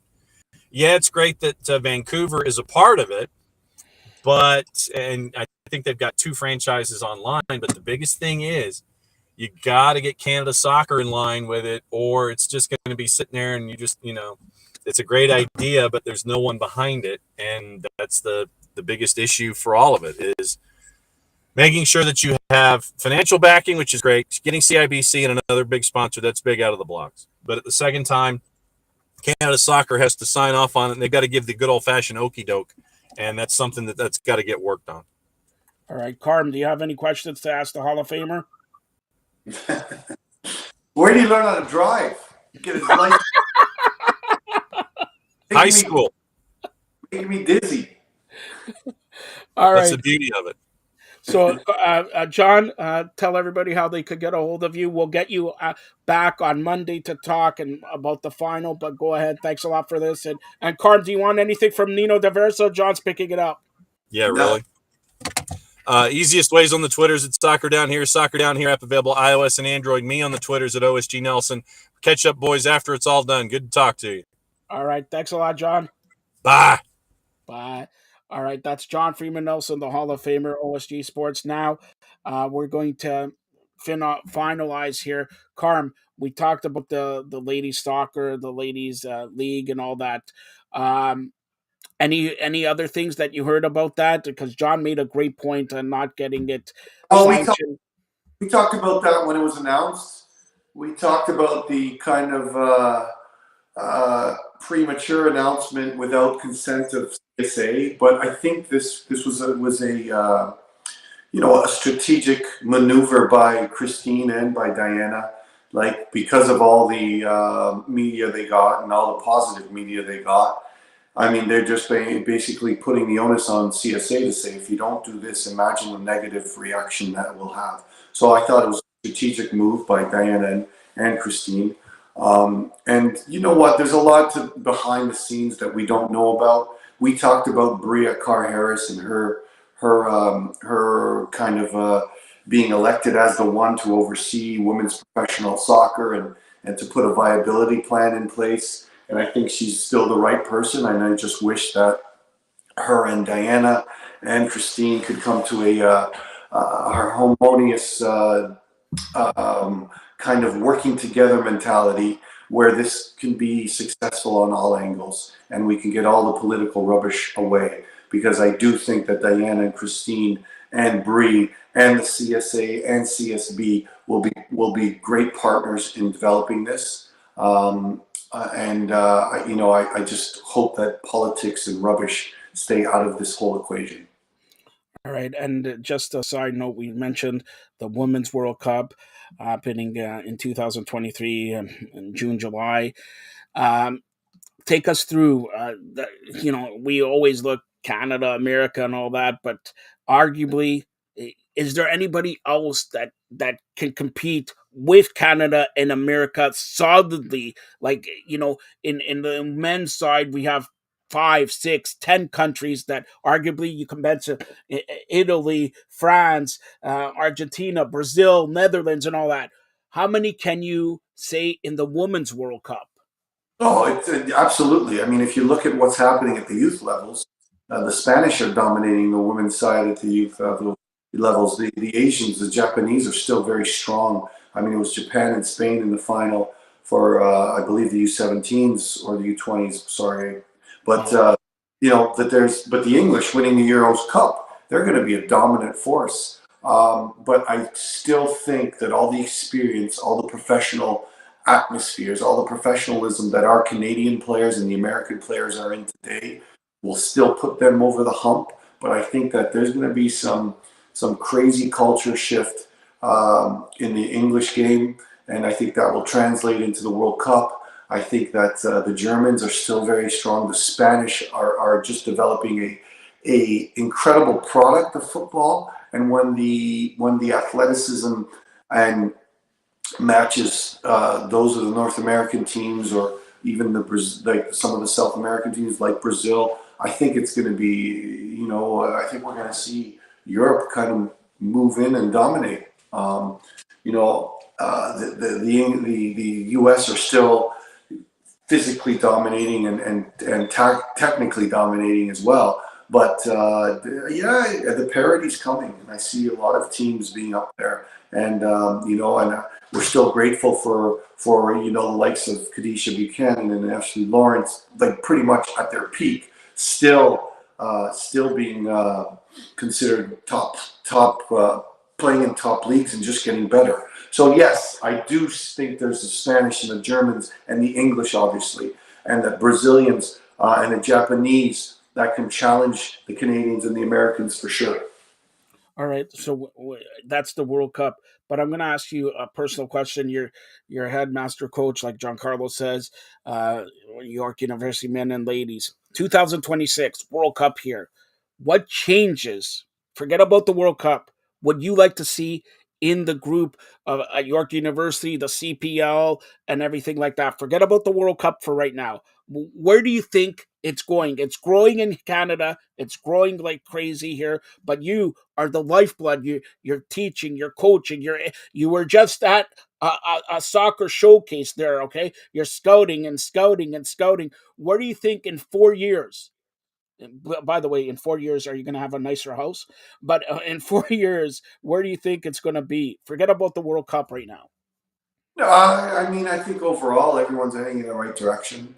The new commissioner Noonan has a grand plan, I think, and I think he's aligned appropriately with the grassroots system. I think he's aligned appropriately with the Canadian Premier League, being Canadian. I think that CSB coming in has to have a bigger impact on the grassroots infrastructure. And right now, like the business side of things, as far as the Canadian soccer scene has been the dominant kind of reasoning or rationale behind every move. The business side of it is kind of getting a lot better and kind of finding a balance and a sort of a positive flow. But they still need to work out a lot of things in infrastructure. They still need to work out a lot of things in gaining trust of the players and the community. I'm not talking about on the field. I'm talking about off the field. So there's a lot of things that Mr. Bontis inherited that he needs to kind of take a long look at, and we need to give him a chance and the support to fix. Um, so those things for me are essential. But the other thing is that is essential is that the CSB and CPL don't get overrun by the economics the game, because we have a lot to fix at the grassroots level. We have a lot of fix at the high performance level. We have a lot to fix at the amateur adult level. We have a lot to fix, and it can't be dominated by the bottom line, the financial bottom line that seems to be the trend. So we'll see how this works out, because in my estimation and the way this game used to be played and how our national team got built from Ontario Youth Soccer League and other basically leagues that weren't dominated by the economic inequalities, right? We're again, I've mentioned many times that there's so many socioeconomic reasons that kids from the Jane and Finch corridor or kids from Scarborough, those that have so much potential to be our best players, aren't playing or are playing at lower levels because of the money, because of the financial limitations. Can we make this sport into a middle upper class sport? Absolutely. Is it the right thing to do? Absolutely not. And you look at the stories of Tejan and Alfonso Davies and Mark Anthony and Laria, all those kids came from inner city type programs where they didn't have a lot of resources, financial resources. But so I think that we can't close our door to this, and a lot of the infrastructure that exists now. I mean, it's costing kids anywhere from $5,000 to $7,000 to play, $5,000 to $7,000 to play soccer for not even a full year. So these are the things that we need to look at. This is and it is called Canadian Soccer Business that took over pretty much, that's supporting the CSA right now. So I will not be put the blinds over my eyes. I understand what that point is I understand that they have to make it economically feasible, but in doing so, we have to realize what got us to this World Cup. Kids that came from the Scarborough inner city areas, Kamal Millers, kids that couldn't afford it, and kids that were supported appropriately. So let's look at that. Let's look at the conceptual whole, and it's going to start with a proper relationship. Number one, between CSA and the Women's League, and now the Canadian Premier League, right? Establishing their stability, but now delving into the grassroots system and making it right.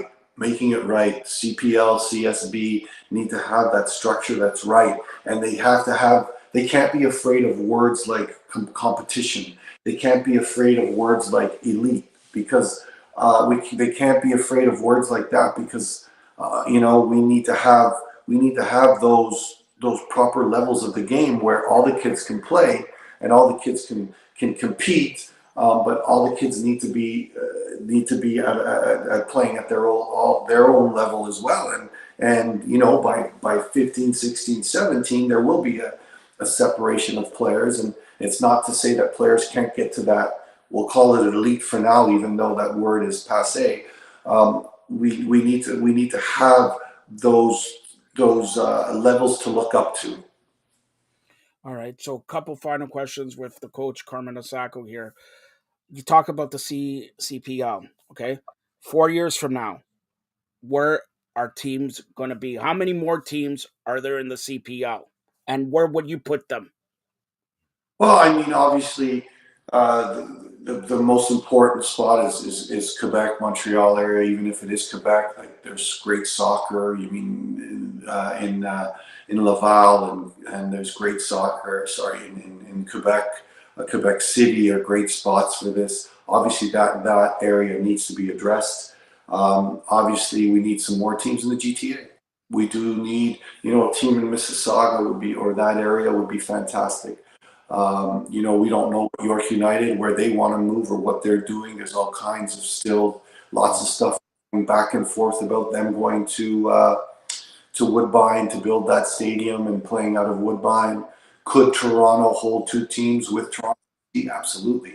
Are there areas in the East? Are there areas in Kingston? We know that Windsor got granted the old Commissioner Callahan has been granted the rights to the Windsor project, which has a lot of great people in that area. So there's a lot of soccer communities.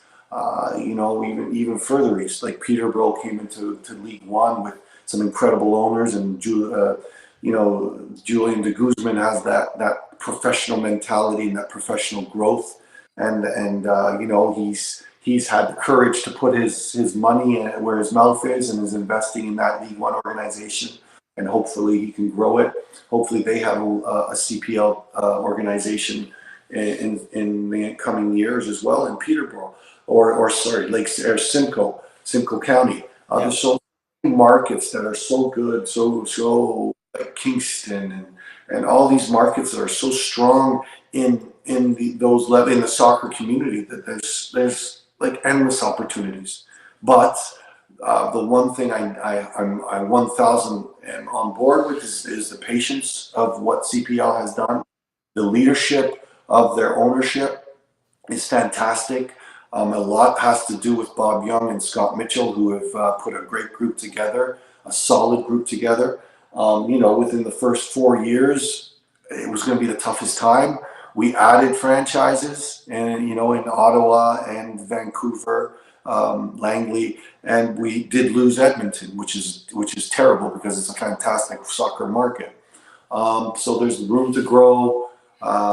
There's room to build, but I think that there needs to be patience, and there needs to be strategic planning, and there needs to be kind of a fiscal kind of reasonability in everything they do. A better plan. Also, now let me go to MLS. Toronto, Montreal, Vancouver. In 4 years' time, are one of them champions already? Well, TFC already won. In 4 years, either Toronto, Montreal, or Vancouver, and for that matter, maybe another team in Canada in the MLS, but are one of those teams a champion in those 4 year span? Oh, absolutely, and Montreal did a lot with a little last year, and then they moved on to sell Alistair, they've moved on to sell Kone. So obviously their mentality is to be fiscally responsible, and kind of use the money from selling players to make the business of Montreal or CF Montreal grow. Obviously, Toronto still has that they want to win. They're in a market where they want them to win, and they have incredible financial stability with the Toronto market through their support, through their corporate sponsors, through MLSE. Obviously, it's structure stable, so they're in a position to win. And Bill Manning is one of those that wants to win, and Bob Bradley is a proven winner as well. So these are situations where I think Toronto is best suited to win.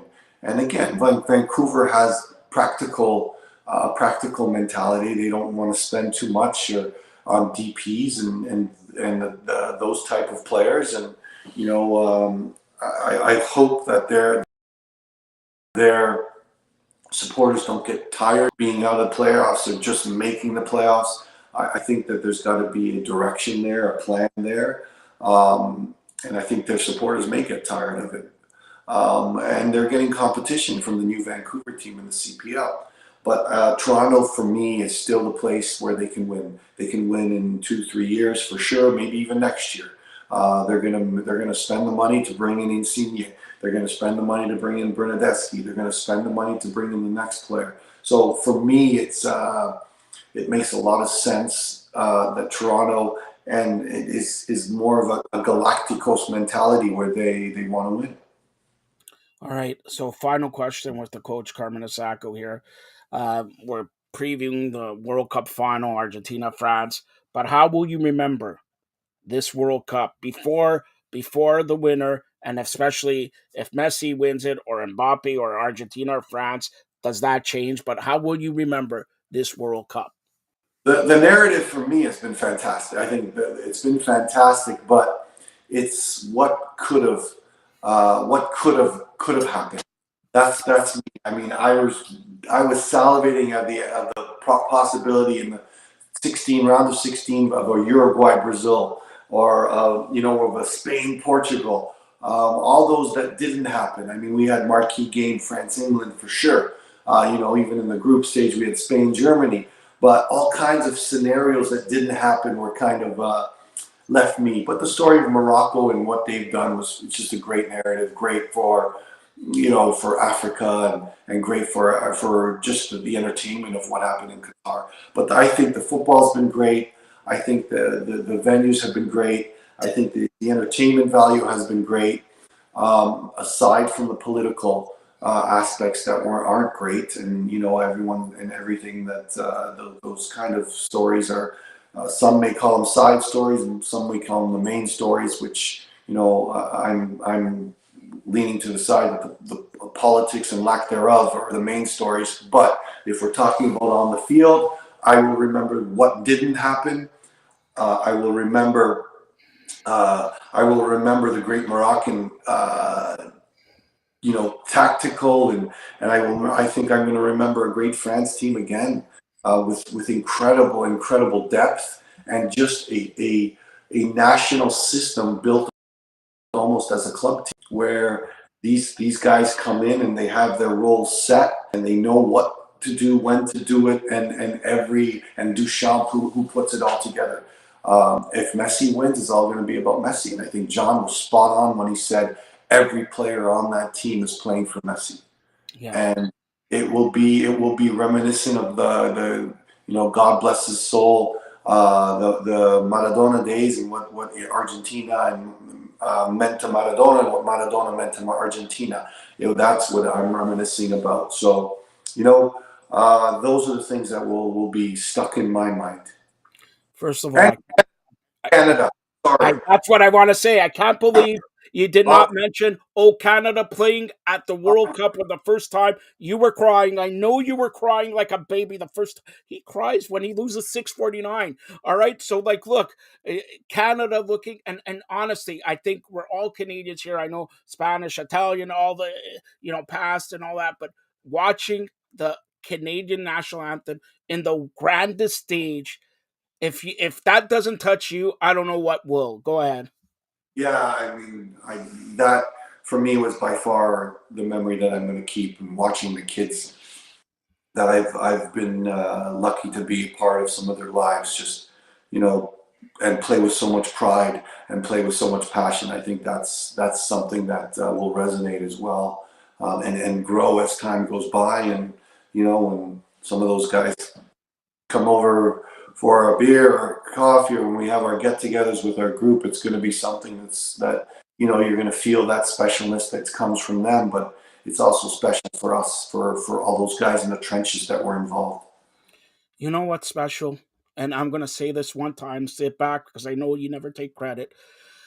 This is the one of the best coaches in Canadian. Forget about sports. Forget about soccer. In sports in Canada. Stop, Carmen. I'm going to say this enough. I hear it enough from you and all that.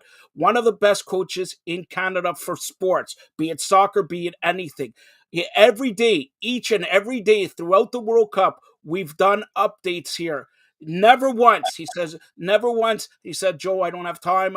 He has always, and for that matter, John and John Carlo and all that, but this guy's the coach. He coaches the future and still talks about it and still has the passion.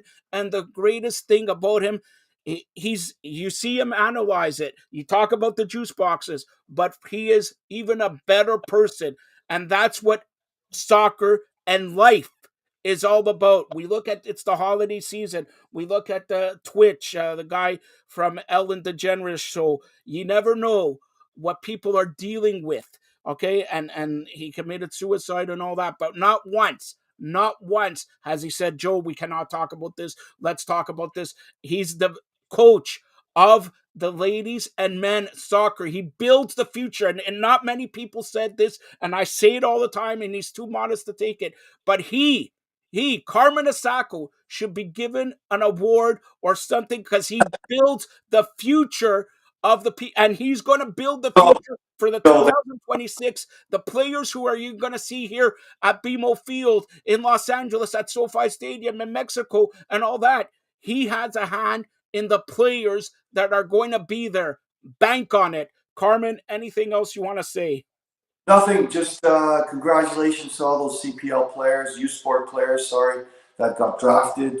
Hopefully the likes of Chris Campoli get a fair chance to be, because I think he could be a very good star in this league. And Milo Jurcic from York University, congratulations to him.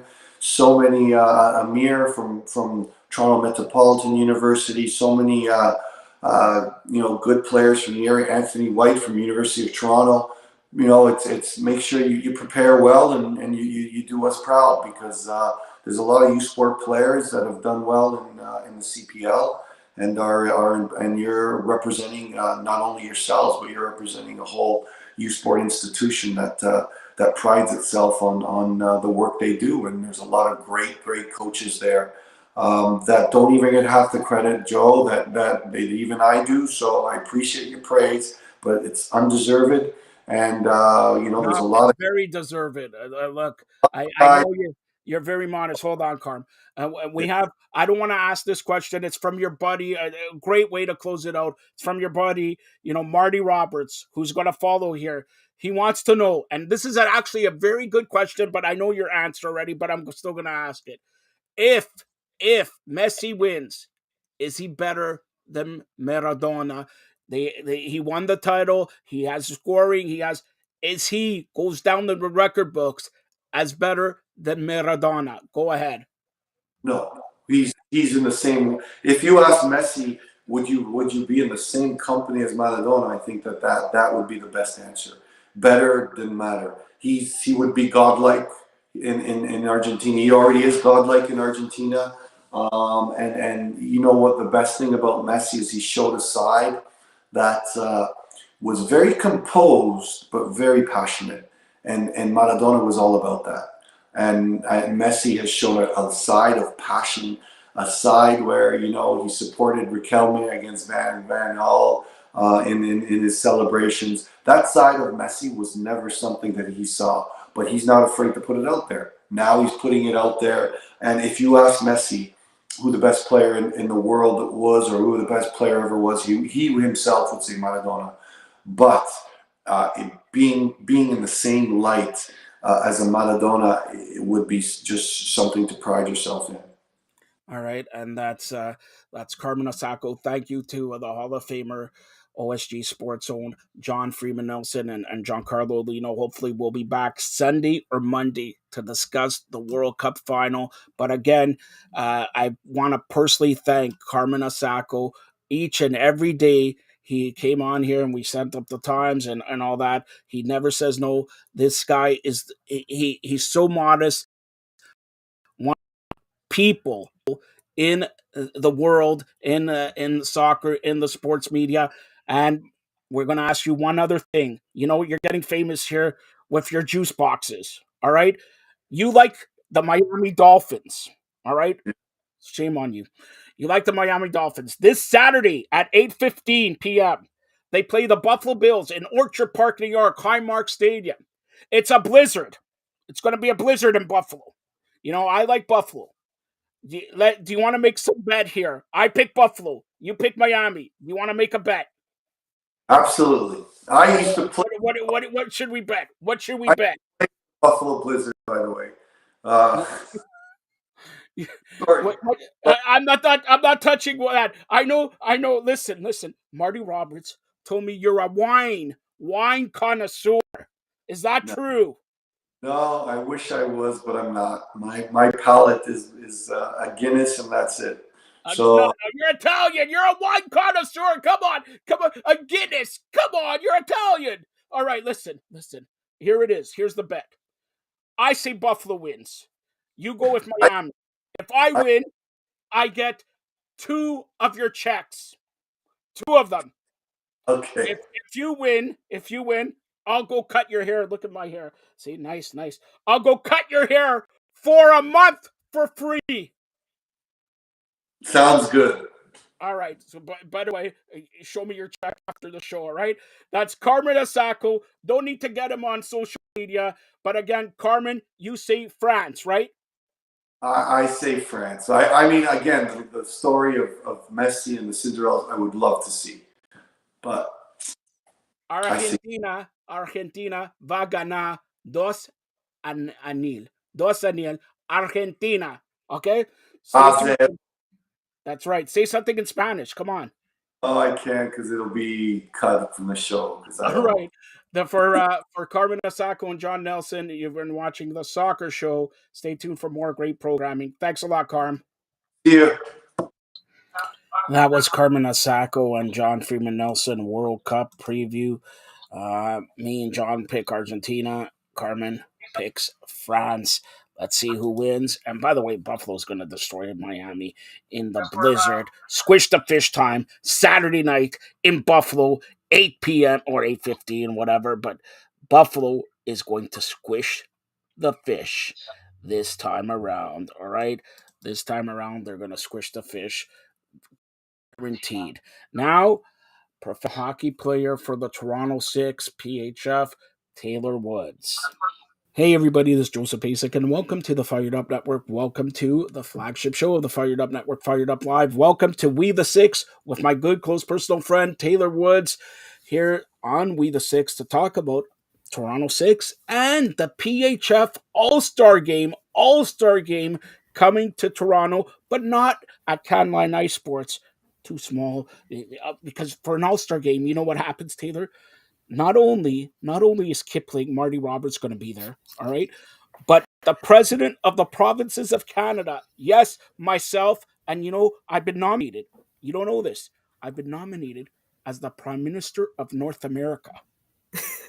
Yes, all right, the Prime Minister of Ooh. North America. I think that's a conflict though when it goes into the All-Star game, because the All-Star game has Team World versus Team US, team versus Team Canada. So, and I know, okay, like Canadian stuff, but like I think that poses a conflict of interest if you're going up for like a salary raise or something that there. So Do you think I need a salary raise? You know what? Do you want to be the vice president of the provinces of Canada? Never mind. All right, let's get to it. First of all, we'll start about Toronto Six. Toronto have an outdoor game, and you think it's great weather and all that. Look at the weather outside tonight. You're heading to Buffalo right now, just minutes away from heading to Buffalo. Friday an outdoor game, Saturday an indoor game, but Saturday, from what I know, it's going to be a blizzard in Buffalo in time for the Bills to demolish the Miami Dolphins, squish the fish. And now, tell me this: have you played in an outdoor game? I have actually revisiting memories. It was one of the turning points of our season last year for the worst. But yeah, I've been involved in outdoor games. They're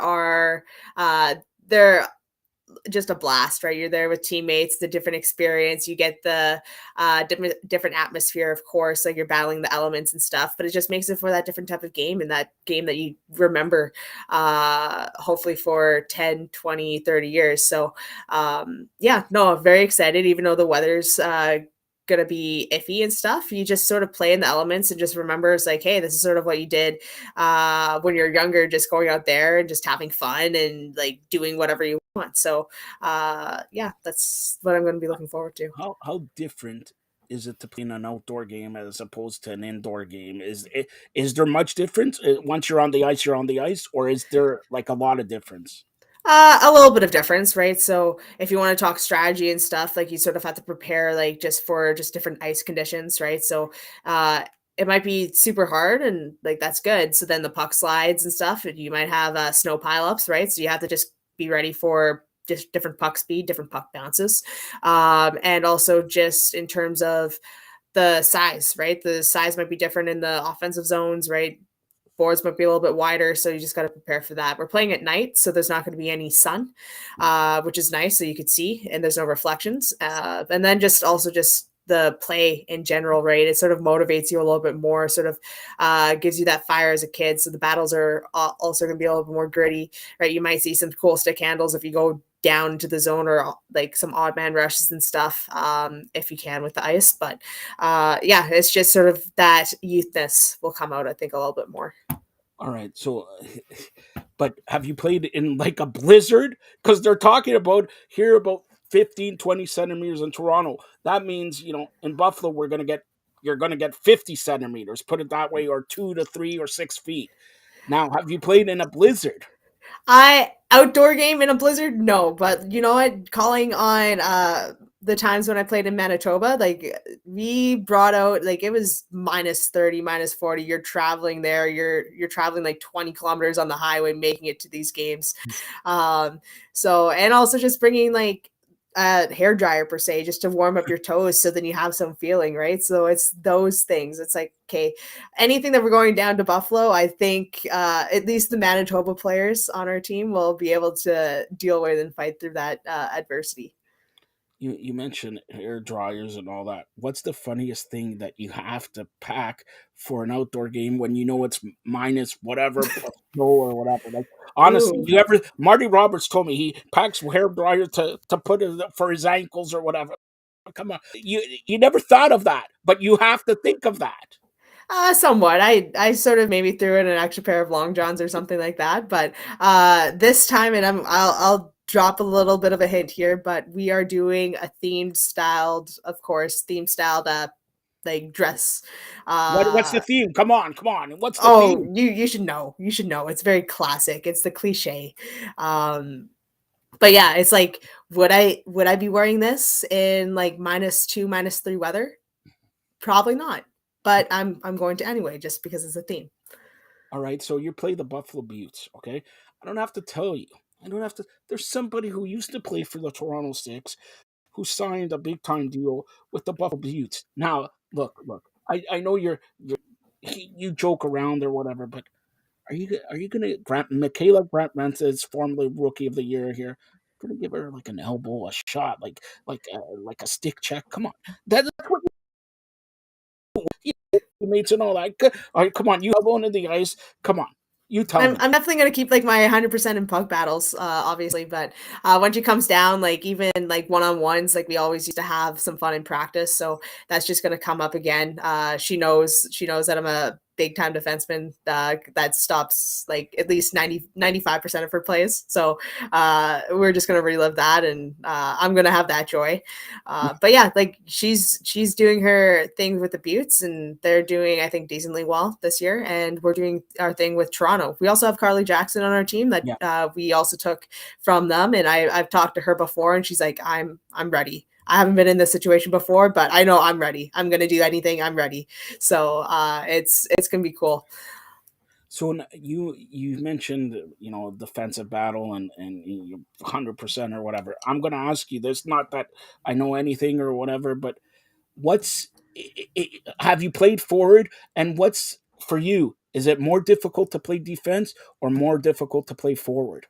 Yeah, so this week I was practicing a little bit of forward, just because we do have one of our national players over playing in the Euro Cup. So just with the 11D 7 forward, or 11 forward 7D, I have a chance to play forward, maybe a little bit D, a little bit of forward. We'll see. It's sort of just So going to you're the be. Mitch Marner of the Toronto Six, right? Oof, Hopefully that's you go on a a pretty. 23 game point streak there. Come on. We only play 24 games, so Yeah, I'm a little well, bit. you sat out a game. Come on. See? And Ooh, wait. I'm going to say this. Marty Roberts came up with the best thing. Taylor, sit back, okay? Last week, Saturday, you did not play, correct? Yeah, that's All right. that's What not was the that's not score of reminding Saturday's game? myself. Hmm? You guys lost Saturday's game, correct? Yeah, no, All it right. was hard to watch. All right. So hold on. Sunday, did you play? I did play. All right. Did you win Sunday? We won Sunday. All right. So for anybody who's watching Toronto Six here, I know we got millions and millions, and your coach, your assistant coach, the Justin watches, the guy at Wild Wings watch, and everything like that. The key to winning Taylor Woods supposed to be playing defense, offense, goalie. She's going to be the first player in history that played triple threat. That's a triple threat: defense, offense, goalie. All right. I also bucket list. I do want to score a lefty goal somewhere. All right. I She's know going to someone score a has. lefty goal. But have you tried the left hand there? Come on. I have. I Huh? showed one of my teammates didn't believe me last practice, so I'm like, well, give me your stick. Actually, I borrowed another teammate's stick, and I was playing around a little bit, but yeah, I do have a pretty decent shot as a lefty. Wait a minute. So you're ambidextrous. Yeah. So try to spell that out. All right. So left and right. So I want you, listen to me. I want you to score a goal with your right, and then score a goal with your left, and then midway you're on a breakaway. Midway, change around the stick and try to score that. All right. It's the World Cup. Come on. You're never mind. But have you never have done that? Score it with left, score with right, like in the same game. In the same, and maybe in a couple of Shenny games, because I just bring both sticks out on the bench, but not in like any high level. Well, it's about to get high level. You got to do that. Look, 2022 is closing out. You got 2 games left. All right.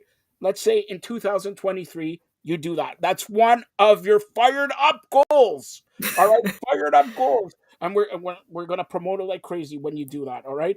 So let's take us through Buffalo. What kind of adjustment? Because usually you play an outdoor game, and then 12 hours later you got to play an indoor game. Yep. That usually doesn't happen. When you play the outdoor game, they give you a day, 2, 3 to relax and then go back indoors. What kind of adjustment for you guys? Because let's face it, the weather tonight is dreadful. Okay, and tomorrow in Buffalo, who knows? But you're playing an outdoor game, followed 12, 14 hours later by an indoor game. So what Yeah, kind of it's adjustment do you have to do? hockey's hockey, right? So it's just at least we're gonna be a little bit warmer coming in. We always play better during our second games anyway, so it's And why is just that? I don't know.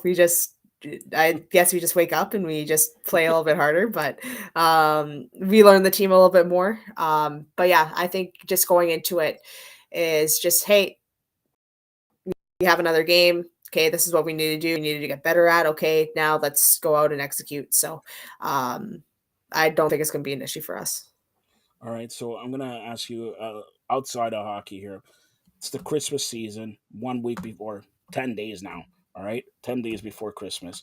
What does Taylor Woods want for Christmas? Wow.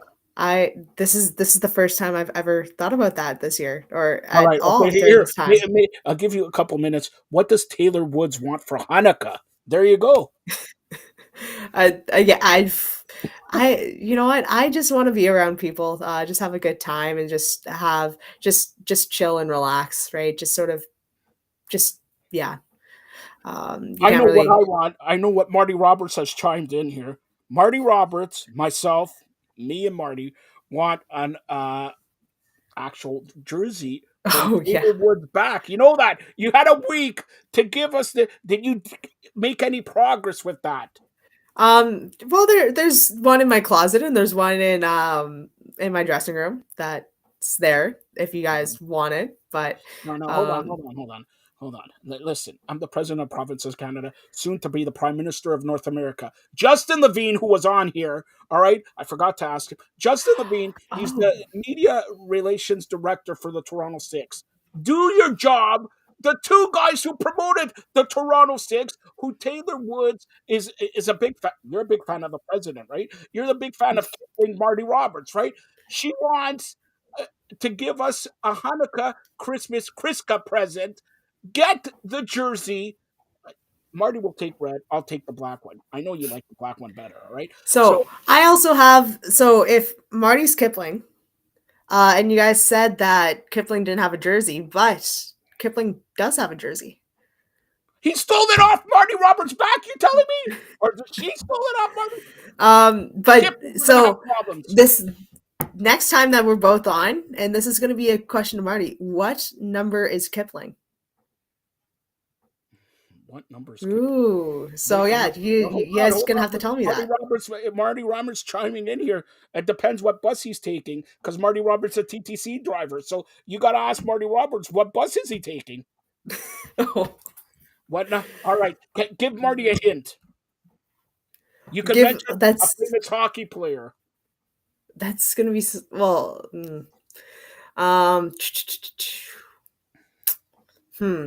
All right, is it in the teens, No, that's my in the hint. 20s? That's my hint. It's not in the teens.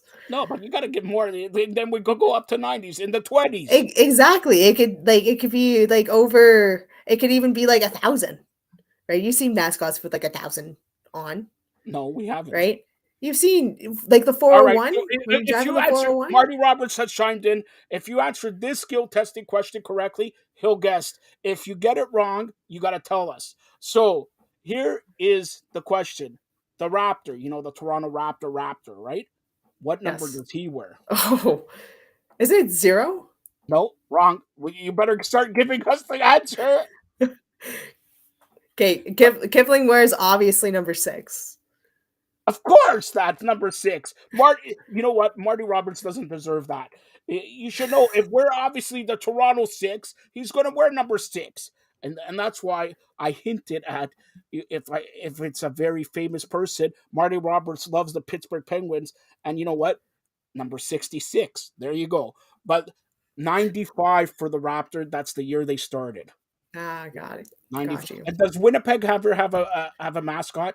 The Jets. Do they have like an airplane mascot? Oh, no, they had the Moose. They had Mickey Moose doing double team, double jobs. So, yeah, not sure if he's still there, if they upgraded when they upgraded or changed their jerseys, but that's something that I'll look into. Mickey Moose. All right. So that's Taylor Woods. Taylor, you're going to go 2-0 this weekend, right? Beat the Buffalo Yeah. Bills, right? Hmm. And if you don't, I'm gonna call Michaela Grant Mentis, who owes me a favor, who may be replacing Taylor. Never mind, nobody replaces you. But take us through when's the next time you're here in Toronto for Toronto 6. It will be in the new year, so I believe it is January 8th. I think It'll it's be January 21st. Actually, I'm looking January. at Yeah, January yeah. 21st. And don't forget, we got to talk just as we close this out. The All Star game, the PHF. What a job by the producer there. You see the logo there and everything like that.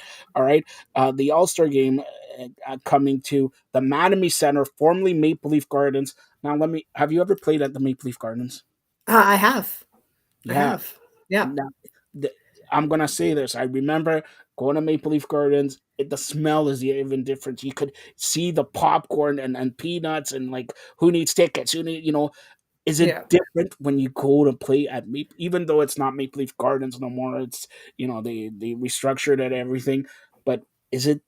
How do you feel when you hit the ice at Maple Leaf Gardens? Know that Stanley Cups 1967 was given on that ice. For that center ice, you know where you have to go? To Yeah. Loblaw.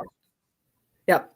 Yep. Loblaw. I had a very interesting time trying to get there my first time, but yeah, no, it's definitely you could just tell, even though it has been renewed a little bit, there's a lot that goes on there. It's a very special place. When you step on that ice, the ice feels good, and you just sort of just you play maybe a little bit better, hopefully, but no, there's a lot of histories there still, so it's going to be cool to host the All-Star game And at that spot. I'm just gonna post the logo. Just it's gonna cut you off for 2 seconds. This is a cool logo there. Look at the logo for the PHF All Star Game here at Toronto's Mattamy Center. Again, Sunday, January 29th, 7 p.m.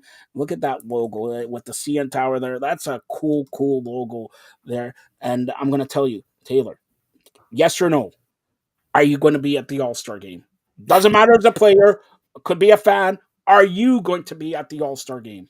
Yeah, All right. 100%. Is Marty Kipling Roberts going to be at the All Star game? You better be. He bet. You hear that? You want to call him out here? Call him. He's going to be on here after because we're doing the Leafs pregame. You can't do or the Leafs postgame. You can't be on because you're on the way to Buffalo. But you want to say anything to Kipling, Marty Roberts? He's just going to have a lot of people around him, so he better just make sure that his fists are good and he's smiling a lot. So, yeah, he's just gonna have a busy day. His fists are good. Like, Well, what's he his gonna fist, do? when you give a fist bump, like he's gonna have to give a lot of fist bumps.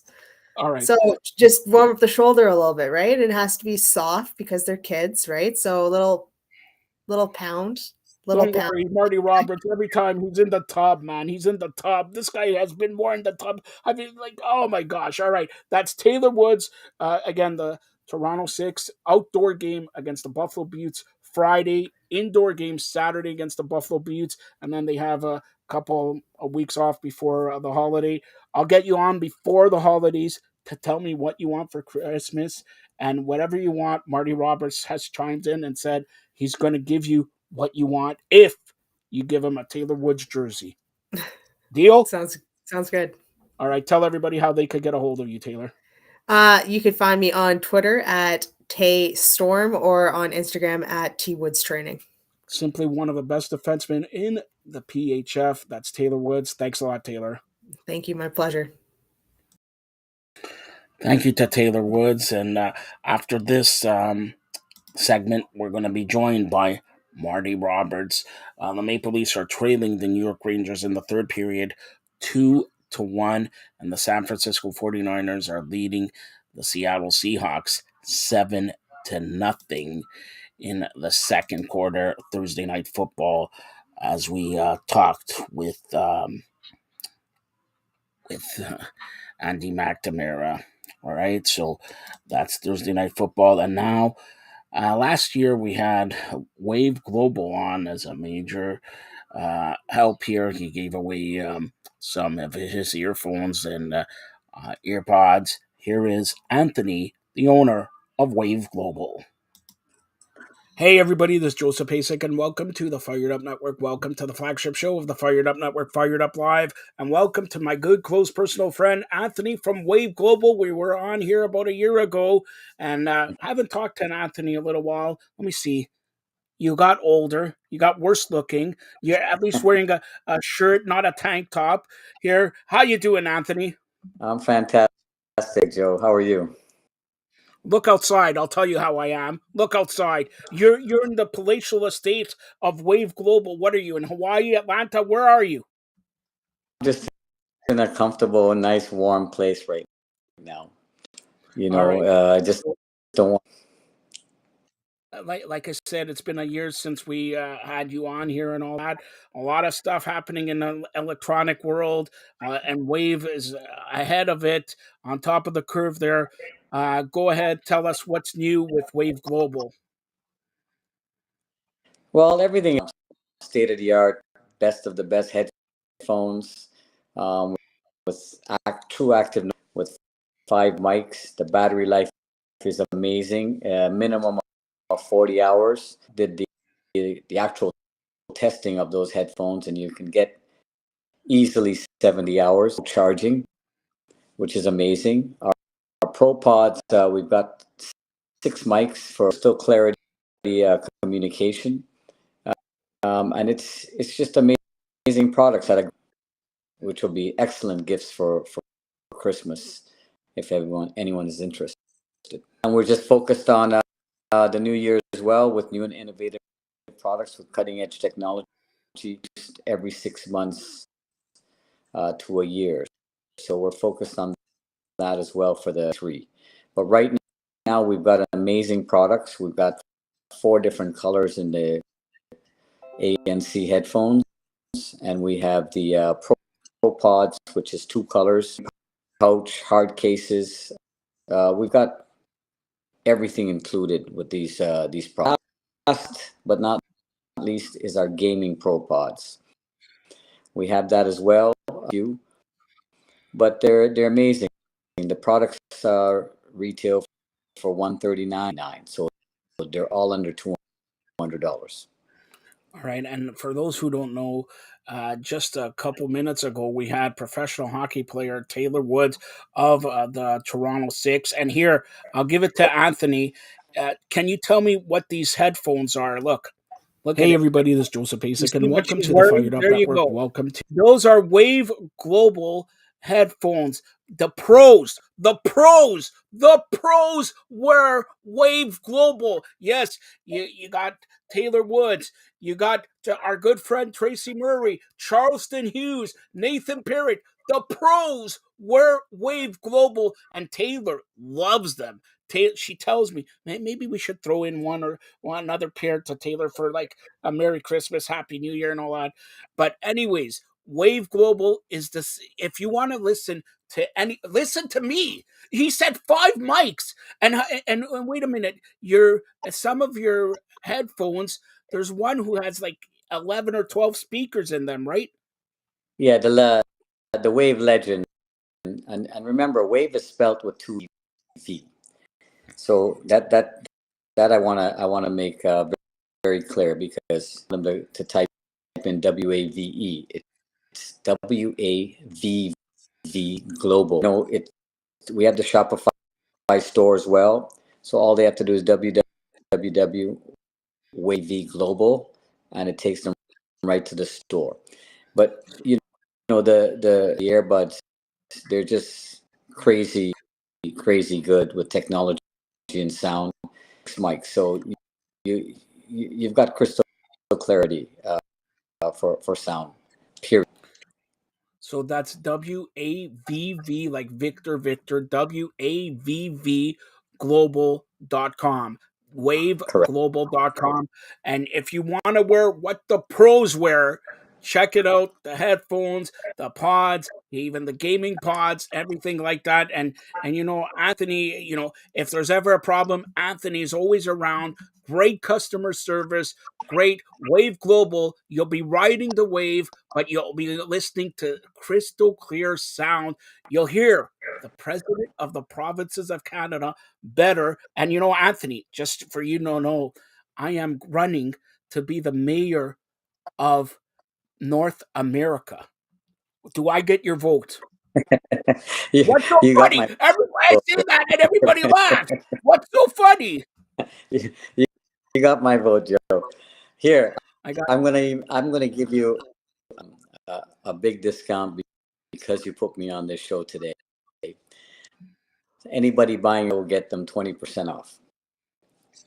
All right, hold on. That's the worst promo you've ever done. Here's the president of the provinces of Canada doing a promo, soon to be the mayor of North America. Listen, you heard me and Anthony say the pros wear the headphones, the pods, and everything. Do you want to be like a pro? The mark of a pro is Wave Global, and according to Anthony right now, once you purchase it, you mentioned, what did they have to mention? Fired Up.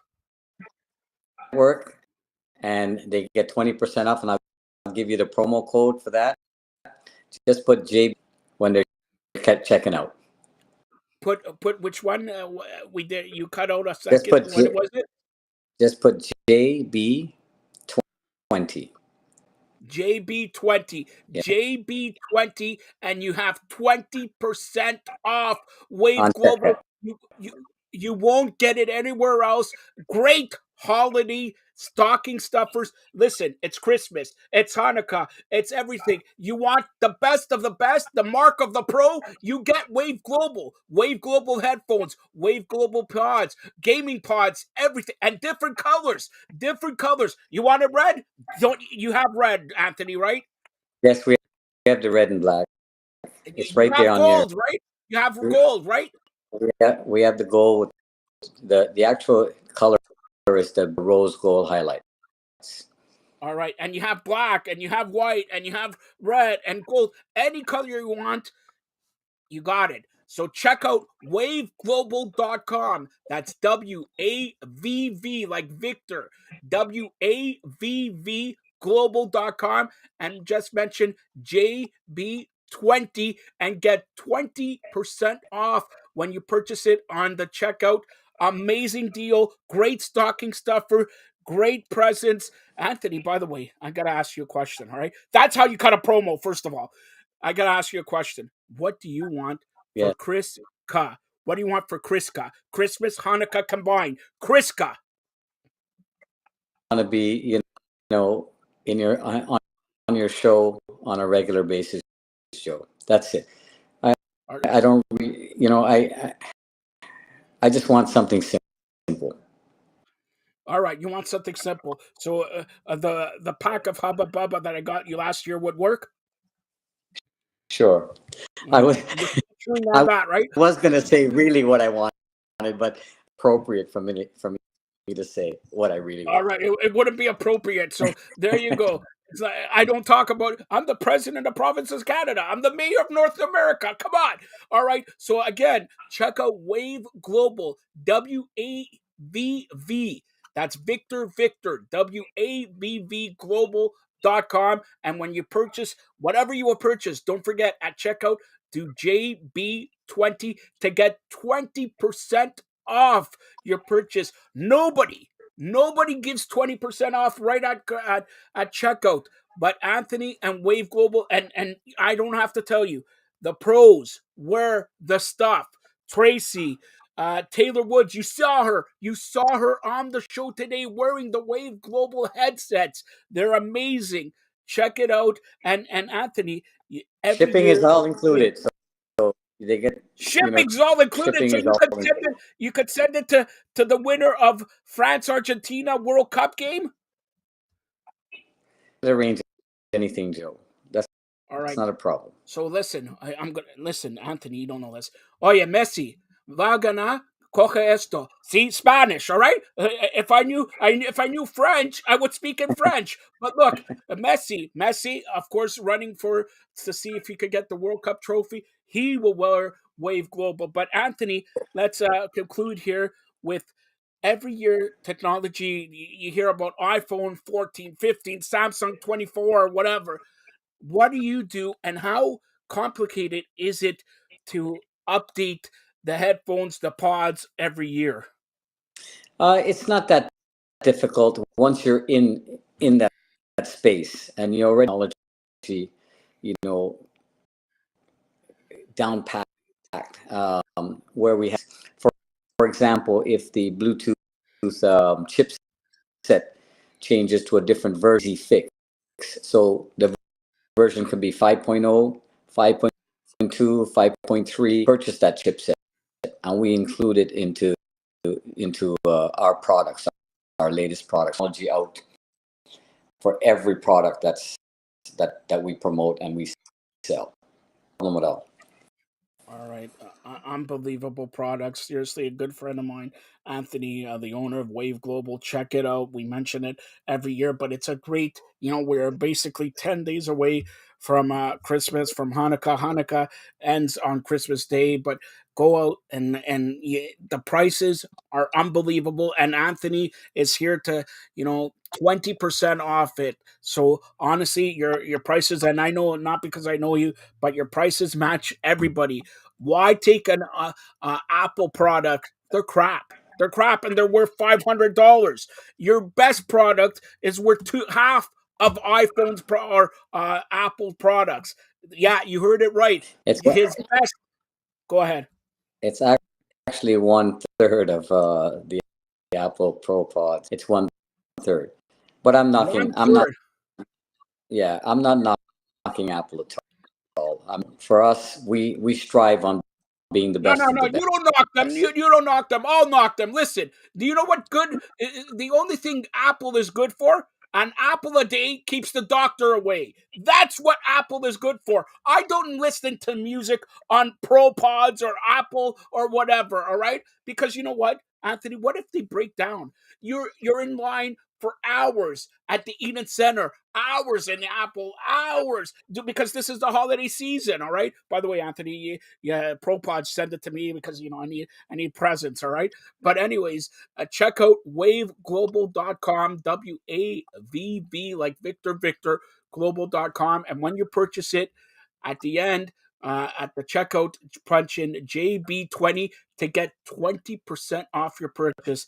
Anthony, any other thing that you want to say here to all the fans?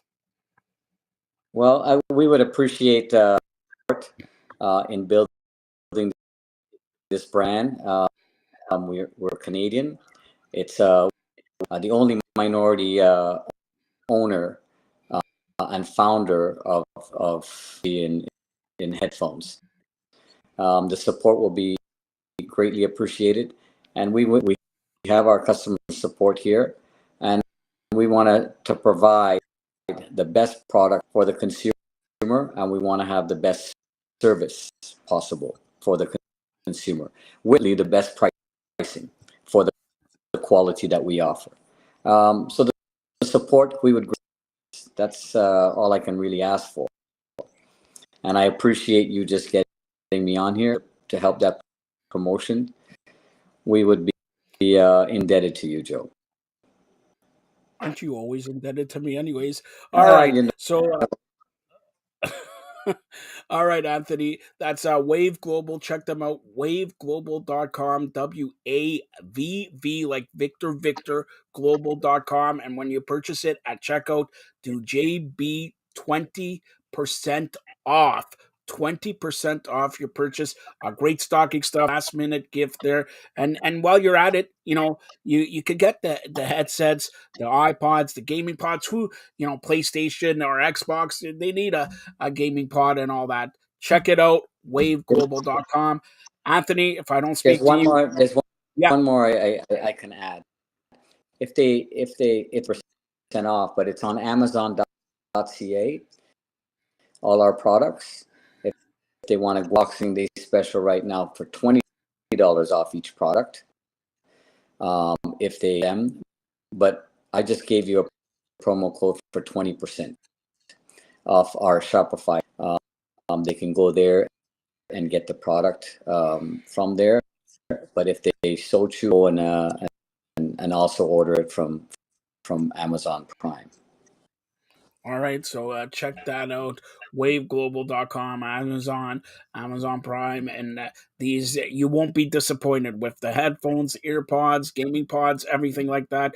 Great quality, great listening to, and like you mentioned, five speakers and 12 speakers and all that. So check it out, waveglobal.com. Anthony, if I don't talk to you, I have a very happy and merry Christmas. The best to you and yours during the holiday season, and I'm still waiting for my Hanukkah present. Thanks a lot, Anthony. You too. Same to you, Joe, and for all your do, and I thank you and happy holidays to everybody. Check out waveglobal.com for all the products from Anthony. Anthony, a good friend of mine there, and we're happy that we could help out Anthony again.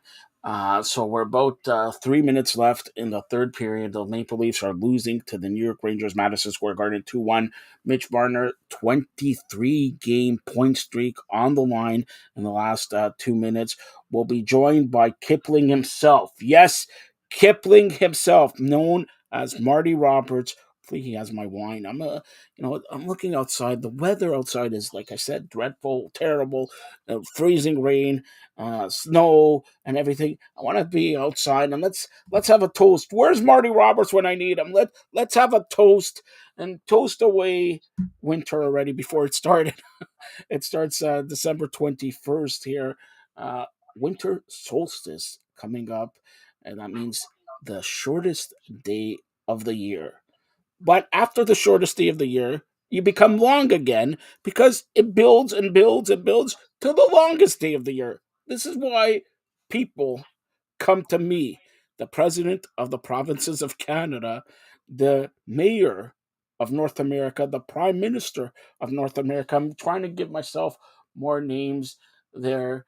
Again, we're about 1 minute left in the third period. The Maple Leafs trail the New York Rangers by a score of 2-1. I'm going to give you some more updates here while we wait for the grizzled young veteran, Marty Roberts. Thursday night football is underway, and the 49ers lead the Seattle Seahawks 7-3, 2 minutes left till halftime. Brock Purdy, 12 of 15, 96 yards, a touchdown. Geno Smith, 9 of 17, 83 yards. Christian McCaffrey, 11 carries, 51 yards. Kenneth Walker, 6 carries, 18 yards. George Kittle, 3 receptions, 39 yards, a touchdown. DK Metcalf, 3 receptions, 28 yards for the Seattle Seahawks. Don't forget, we got three Saturday games in the National Football League, Week 15, 1 p.m. The Colts and Vikings, 4:30 Baltimore and Cleveland, and at 8:15 in front of a blizzard, it is the Miami Dolphins, Buffalo Bills. Like I talked to Carmen, good friend of Marty Roberts. It's Squish the Fish time, yes. And Marty is going to come on here. I gotta ask Marty a question here. Marty's coming in now, right now. So, Marty, first of all, how you doing? Not bad. You, Joseph? I'm doing great. Marty, can you clip like I hear from your beard, because we have a bet here with Carmen Osako. If I lose, which I'm never going to lose, Buffalo's not going to lose to Miami. For he needs a clip from your beard. So what is this? Wait a minute. I asked Marty. I asked Carmen if he's a wine connoisseur. Are you drinking wine? No, I'm drinking a Frappuccino. Frappuccino. How much was that? Too much. Too much. But are you spending the money that Firedup Network's giving I you? spend it as fast as you give it to me, Joseph. Well, that can't be as fast as I Right? give it to you, because it's impossible. I know, because you never give it to me. All right. Well, let's not talk about giving it to you, giving it to whatever. So we're just about. I think the Maple Leaf game is about closing out. You're watching it. I'm watching it. 40 seconds left. Mitch Marner. The Rangers just scored, so the game's over. All right. Basically, it's 3-1. So good job by the producer here. It's 3-1. Mitch Marner's point streak is done. I'm going to say that is done. Caputo. It was, I didn't get to watch a lot of the game. I had to go to, it's called a cabaret tonight for my daughter at her school. Hold on, a cabaret? Yeah, it's called a cabaret. Wait a minute, a cabaret? What can you Marty, you got big fans there. I don't have to mention Patricia's a big fan, Carmen's a big fan, John Carlo's a big fan, George Bill is a big fan. So can you do some cabareting, like singing and all that? Cabaret is that a word? Dancing. It was a Christmas story, some singing. So I went to that, and then I got home to watch the third period of the Leafs game. And truthfully, to me, I don't know how the first couple periods went, but it seemed like it was a pretty slow moving game tonight. There was a total of when I turned it on, it was 16 shots each halfway through the third, and ended up 22-21 for Toronto in shots, 19-8 in hits in favor of the Rangers. And what did we talk about last time with the Leafs? If they could control something, they always had a shot to win, and that was the giveaways. Yep. And tonight they had 29 giveaways. The Rangers had 9. It's awfully tough to win when you're giving away the puck that many times. To the Rangers, they're a good team. Yes, they've struggled starting off here early in the season, but they have a pretty strong team. And to give the puck away that many times, and you know who the leaders were giving the puck away? Marner and Matthews. Marner 6 and Matthews 4 tonight. So you knew Marner was streak was going to end sooner or later. He's had a great run. Matthews, I think, got robbed by, I think it was Panarin that stopped it, was it not? Yeah. So they had their chances, but again, a 22-20 in the shots, it's an awful lot of shots for a team that is offensive minded like the Leafs are. But I'll tell you what, over this stretch of them playing so well, something has switched. And it's like they've bought into what Keefe is selling them. Well, even losing 3-1, it was an empty net goal. So they only gave up 2 goals. Yeah. So the goalies are doing great. And the defense let's give it, the 2 youngsters on the defensive, Liljegren and Sandin, and they brought back Brody now. And I think Jamie Benn was just, or Jordy Benn was off of the IR there. And Morgan Riley has begun skating and all that. But honestly, that defensive structure is fantastic with the Maple Leafs. And who would have thought? He's not coughing the puck away. And that's your boy. Yep. You're the biggest fan of Justin Hall. All right. No, seriously. It'll be interesting to see when Riley comes back. Who are they going to take out of this 6 right now? Because Timmins is playing pretty good since he's come to Toronto. A steal. First 4 games, 4 assists. Let's he's give it. blocking Everybody shot. wants to give it. You want to give it. Everybody wants to give it. Oh, Dubas doesn't know what he's doing. But that is the steal of the century. Like, Right now, it's looking honestly, that way. You're right. It is. Like I talked with my good friend William. Yes, the yes. Leafs look good in How's regular his hair season. doing? I gotta ask His you. hair How's his his hair hair doing? is nice. His eyebrows are nice. He's looking sharp. He's lost a little bit of tan. I guess he's run out of spray tan, so he's got to go buy some I heard new. he gave it to NR the spray tan a little bit. Well, maybe Mister Storman has it as well. But the Leafs for the last few years have been pretty solid during the regular season. We'll Yes, see what they do in the playoffs. If they play like this, and the way, like I said, the last run they've had here, they've looked really solid. They've done some things. Some guys have stepped up physical wise. So if they can play like that, there's a chance that they at least get out of the first round this year. But I think there's still some things that Dubas might do here once the deadline gets closer to strengthen this team to get a little bit more toughness. Like we've talked before, you got it wouldn't be a bad idea to check in on Vancouver if they fall out of the playoffs with Shen and a couple other guys there that might be available over you in want Vancouver. toughness? How does Minnesota get Ryan Reeves? Well, All right, and I was sitting there thinking, like, I'm watching the game and I'm like, why is he in a Minnesota uniform? And I said, when the heck did this happen that Reeves got traded from the 1 Rangers month ago. to Minnesota? It was, what, a couple weeks ago? Yeah, Like, that's a guy you have on your team. No one pushes anyone around when he's on especially that if you team. have Marner, Matthews, Right. Nylander, Tavares. So So it's Reeves is a guy that you'd like around. No one's going to mess with you. He can go out there. He can play a little bit too. But he's as tough as they come in NHL. There's no question about it. And I saw a little clip that he wants to get into boxing after his hockey career is done. I'll be his manager. I'll take 40%. Yeah, like it's but yeah, the Leafs, eventually they were gonna not get a point, but it was still 2-1 late in the third period where they had every opportunity. And like I said, Matthews got stoned by Panarin of all people after making a pretty nice move to put it in. But Matthews hasn't had the start to the year that I think he wants.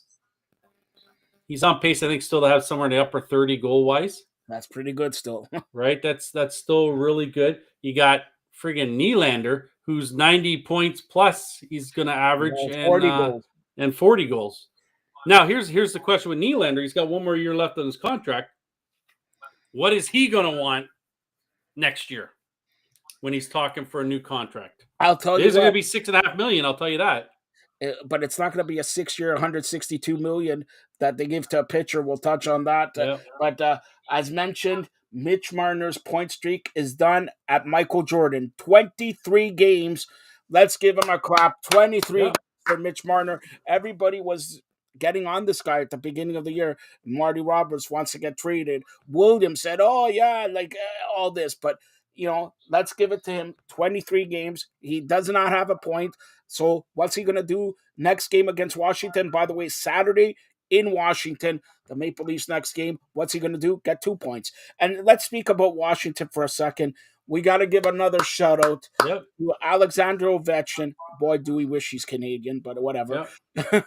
Alexander, He at least plays like one, the toughness and that. and this is why Drops not the your gloves. typical Russian. Nothing against Russian or whatever. Not your typical Russian. Alexander Ovechkin scoring over 800 goals now. He's just about 90 something goals behind Wayne Gretzky. 1 goal, or maybe he's tied him now with Gordie Howe. But Yeah, I think he was going to be one. He was one behind, I think, going into tonight. I don't know if he scored tonight or not. let's see. I know they were up. Dallas is beating Washington 2-1. I'll tell you. No, Ovechkin has the assist, but Sherry's has the goal. So it's 2-1 Dallas. Ovechkin has the assist on that one. So there you go. Maple Leafs, Washington, Saturday. Hopefully another big game for the Maple Leafs.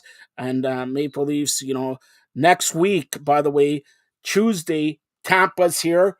Thursday, Philadelphia's here, and it's the kids game. It's at 2 p.m. 2 p.m. on the Thursday, and then they have till Tuesday. They go out to St. Louis. So only 2 games next week, but it's big. Tampa at 7 o'clock and Philadelphia Thursday at 2 p.m. Marty Roberts, are you off? I'm going to get you those tickets to go to I the can't. You know what? Thursday, I'm out of commission. Thursday, I went to the good old dentist today, and have to go for a root canal on Thursday. A root canal. Root canal. Marty, some guy named William says open the mouth, but he opens the mouth too much. So that's the problem here. All right. Well, here the option was root canal or they'll take the tooth out, and I said, well, if you take the Take tooth the out, tooth out. What are you living with a root canal? Well, and I said it's going to be awfully tough for me to chew steak if I don't have that tooth. So root canal it is. To choose, that's Marty Roberts, the steak connoisseur. Marty, since we had Carmen on here, he actually has texted me, asked Marty who his pick for the World Cup final is. You know what? I'm gonna go with France. You're wrong. I'm going with France. I've been wrong all this whole time, so it wouldn't surprise me. But Marty, you know everything about soccer. You think does. Argentina is gonna bring him his final World Cup, his championship? Yes. I don't think so. All right, you don't think so. When did France last win it? Like 3 World Cups ago? 98. It's been that long. Well, they won 1998 and 2018, 4 years ago. So they're the reigning, defending World Cup champions. That's awfully tough to do, to be so back they could to go back. to back, basically. Yeah, that's awfully tough to do, to be back to back. Maybe Argentina should just lock the France team in their hotel room and they got a better shot. Argentina 2, France 0. Not nothing. Hey, it's gonna go to penalty kicks in the final of the World Cup to decide the winner. It's going to penalty kicks instead of letting it play out. Well, you like playing out. First of all, another question by Carm. Marty Roberts knows everything about soccer, but he wants to know, Drew Ebanks, Marty Roberts, who knows better about balls? So go ahead. That's from Carmen. Does Drew Ebanks know about balls? Bouncing balls. Big leather balls. I'm not going there. Leave your balls alone, Marty. Leave your balls alone. All right. So let's. Anything else in the National Hockey League? Hey, look at the Pittsburgh Penguins are up 3-2 on the Florida Panthers late in the game. Minute left. You know, they've had 36 shots. Florida has 34 shots. 4-2 now. Pittsburgh just scored an empty net. You know, Sidney Crosby's on pace to have 40 plus goals and 110 points. This guy's 35 years old? Yeah. And here he is going to have one of his best years of his career at 35 or whatever age he is. You know, and then you know, I thought he was going to be out longer than this. Letang's back. I think this is his second game back tonight. And he has a goal and I believe either assists or 2 assists tonight. Yeah, and by the way, if people in Toronto are interested, the Kings and Bruins are in overtime tied. No one's interested in that. Who cares about the Kings and the Bruins? Bruins, Boston. Everybody loves Boston and Toronto. No one loves Boston. No one loves Boston. And you talk about Florida losing right now to your Penguins. Florida, you know, they made that trade, and last year they were the best team in the league, and now this year it's like, you know, would you do that? Huberdeau, when they got rid of him, he's a playmaker, right? Like, yes, Tkachuk, I think, is leading that team in points. I think I haven't looked lately, but you have a guy like Huberdeau who sets everyone up and does what's supposed to be needed. It doesn't, you know, he was so underrated or underlooked there. You know, I think they're missing that, and you know, their goal. I've always said their goaltending. I think Bobrovsky's in net tonight. You know, he's not the best there. He's having a good night tonight, but they're paying him $11 million to be a subpar goalie. So Florida has some issues. By the way, Penguins are rolling. The Penguins are rolling. I think they're either second now. They're rolling. Big deal. But you want to talk about Sidney Crosby? And 35 years old, on pace to have his best scoring year. But what about Connor McDavid, man? He's like, you talk about he's the best player in hockey, but now he's there's no question. Like, yes, last year Matthews probably had the better year, but McDavid does a year in and year out. Like you cannot stop this guy. He can go from one end to the other, and you're not stopping him. Like it seems almost every time he scores, it's a highlight Highlight goal, real yeah. goal. Like it's insane. I think he had 8 straight goals. At one point there, eight games in a row he scored. The only He problem has a with better Edmonton, 1-2 punch. Edmonton has the amazing 1-2 punch, but they can never.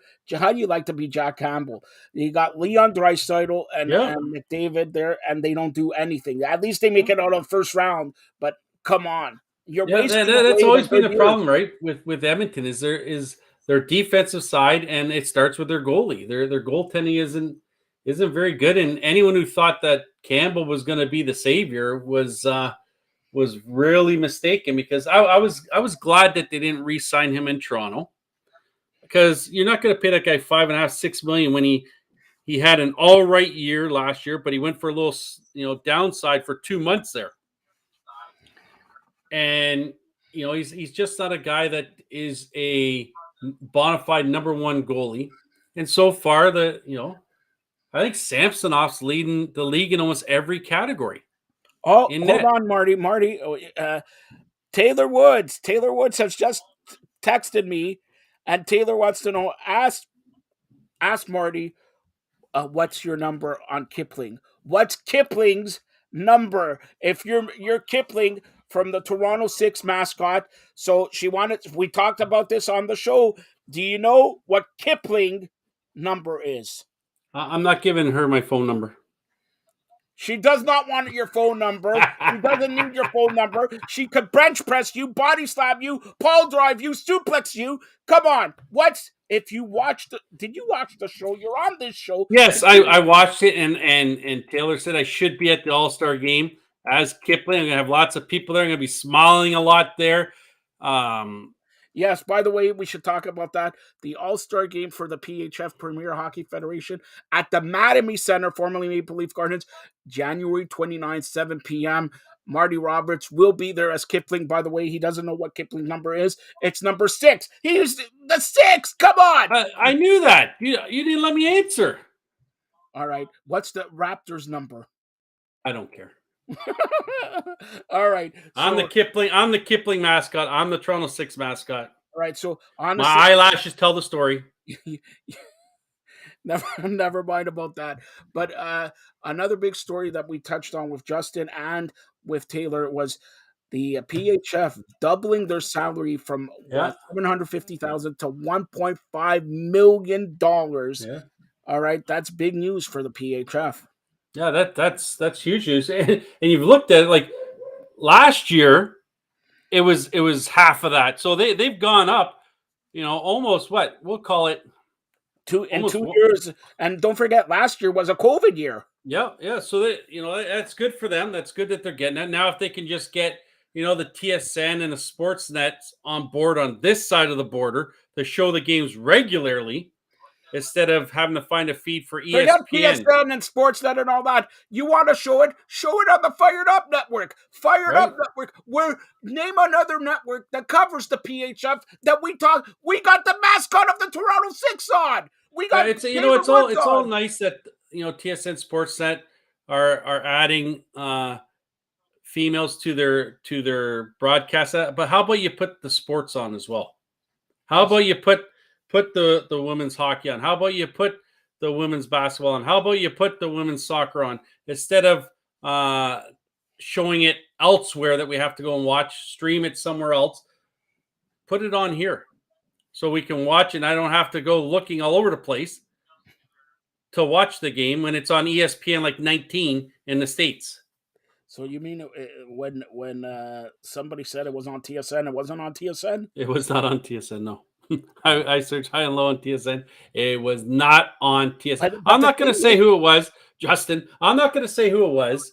But who was it? You're not going to say Justin. Who it was? Justin. But it was not on. But hopefully that with this being increased, it's becoming more and more popular every time it's out on the ice. Here's another problem, Marty. Sorry. Here's another problem. Did you know we touched with Taylor? The Toronto 6 plays an outdoor game tomorrow in Buffalo. Could be a blizzard. And where is it being played? It's not on TSN. It's not on Sportsnet. Hell, I don't even know if it's on ESPN. It's an outdoor game. And I mean, guess they'll be Blizzard. showing on Twitch or something like that, Well, we're on Twitch also. right? But it's just, it's sad. I like to know the All-Star game in Toronto. Where are they holding it at? Do you guys know? Mattamy Center. The Mattamy Center. Yeah, formerly Maple Leaf Gardens. So that, and I've had this And discussion it's with on you. TSN, by the way. No, but I've had this discussion with you that if they want to take this Toronto 6 bigger, they have to get out of York University. And But I hold said, on here. and I Hold on. said, Maple Leaf Gardens is the place to be. So if they feel comfortable enough of putting the All-Star game there, why did they not move the whole Because they want to Toronto 6 showcase- season there? They want to showcase Toronto. But here's the other problem, which we broke the story here today with Justin. The Women's World Hockey Championship, the IIHF, International Ice Hockey Federation, having the Women's World Championship in Canada, specifically here, but not at the Mattamy Center, April 5th to April 16th, in Brampton. You have a World Championship in Brampton. When At least Brampton has a rink that they can play it in. That's the good thing there. That the old battalion rink, that's where they'll play it out of, which holds 4, 5, 6,000 people. At least it's a rink, and they have other rinks attached to that rink. So the main rink will be used, and then they'll use the other rinks to play the other games at the same time instead of being the main rink going on. So there's like 4 or 5 rinks going on there, plus the battalion's rink. So that's not a bad idea with that, because if you held it anywhere else, say you wanted to do it in Mississauga, there's only one why rink. did he hold it at Mattamy Center? Because there's only one rink, right? Yeah, they're going to but have to have more play games three going off at games. the same time. 3 games a day. Yeah, okay, but this way they could start, because they're not going to start the You games play at 8 in the morning. 2, 5, and 8. Nah, that's cutting it close with getting people out and getting them back in, so they can do the smaller type games on the other rinks in Brampton. It's big enough to hold that beam there. The only reason why Battalion got left there is because no one used to go to the games there. No one used to go to the games. I went a couple times because I'm friends with Stan Butler, and I used to go watch it there. And even in the playoffs, no one went to the games in Brampton. And heck, Mississauga was just down the road. And Brampton's been gone for 3 years now, I think it is. They're up in North Bay. Yeah. Mississauga still doesn't get any people at their games. No. That's the problem with, we talked about this all the time. It's Toronto. They say Toronto's the hockey mecca and all that. Is it a hockey mecca or is it a Maple Leaf town? No, it is. Toronto is a major sports town, as in MLB, NHL, NFL, and NBA. MLS. If you got those 4, they MLS sell got out. 30,000. What's that? Major League Soccer's got 30,000 a game. Right? That's their main things. The CFL is never gonna, sell out 40, 50,000. The OHL teams that are around there are not gonna sell out because of that's why the OHL thrives in small towns. In Barrie. Right? Barrie, Owen Sound, Windsor, places Oshawa. like that, Oshawa, Peterborough, Kitchener. places like that is small London. towns that love going to these games. And truthfully, up to a few years ago, I'd rather go and watch an OHL game than an NHL game. You said up to a few years ago, then so has changed? It has, only because I don't like the way the game is played as much in the OHL. It's the I like the physicalness. I like the hitting of the games. I don't necessarily need to see fighting, but I want to see some physical play. I don't want to see guys that get to go around everyone on the ice and not get touched. So I like watching physical play, and that's what's lacking nowadays. And that's all because of how, I guess, the NHL and the pro leagues are going. They're not doing that as much anymore. So you're getting more guys that are fast, but there's not as much contact happening. You saw what happened. It's still, games still have physical play in it. And if you saw the other night, I think it was Ryan Reeves hit someone coming across the center of the ice with his head down. Those types of play. Cole Caulfield got it the other night too. Yeah.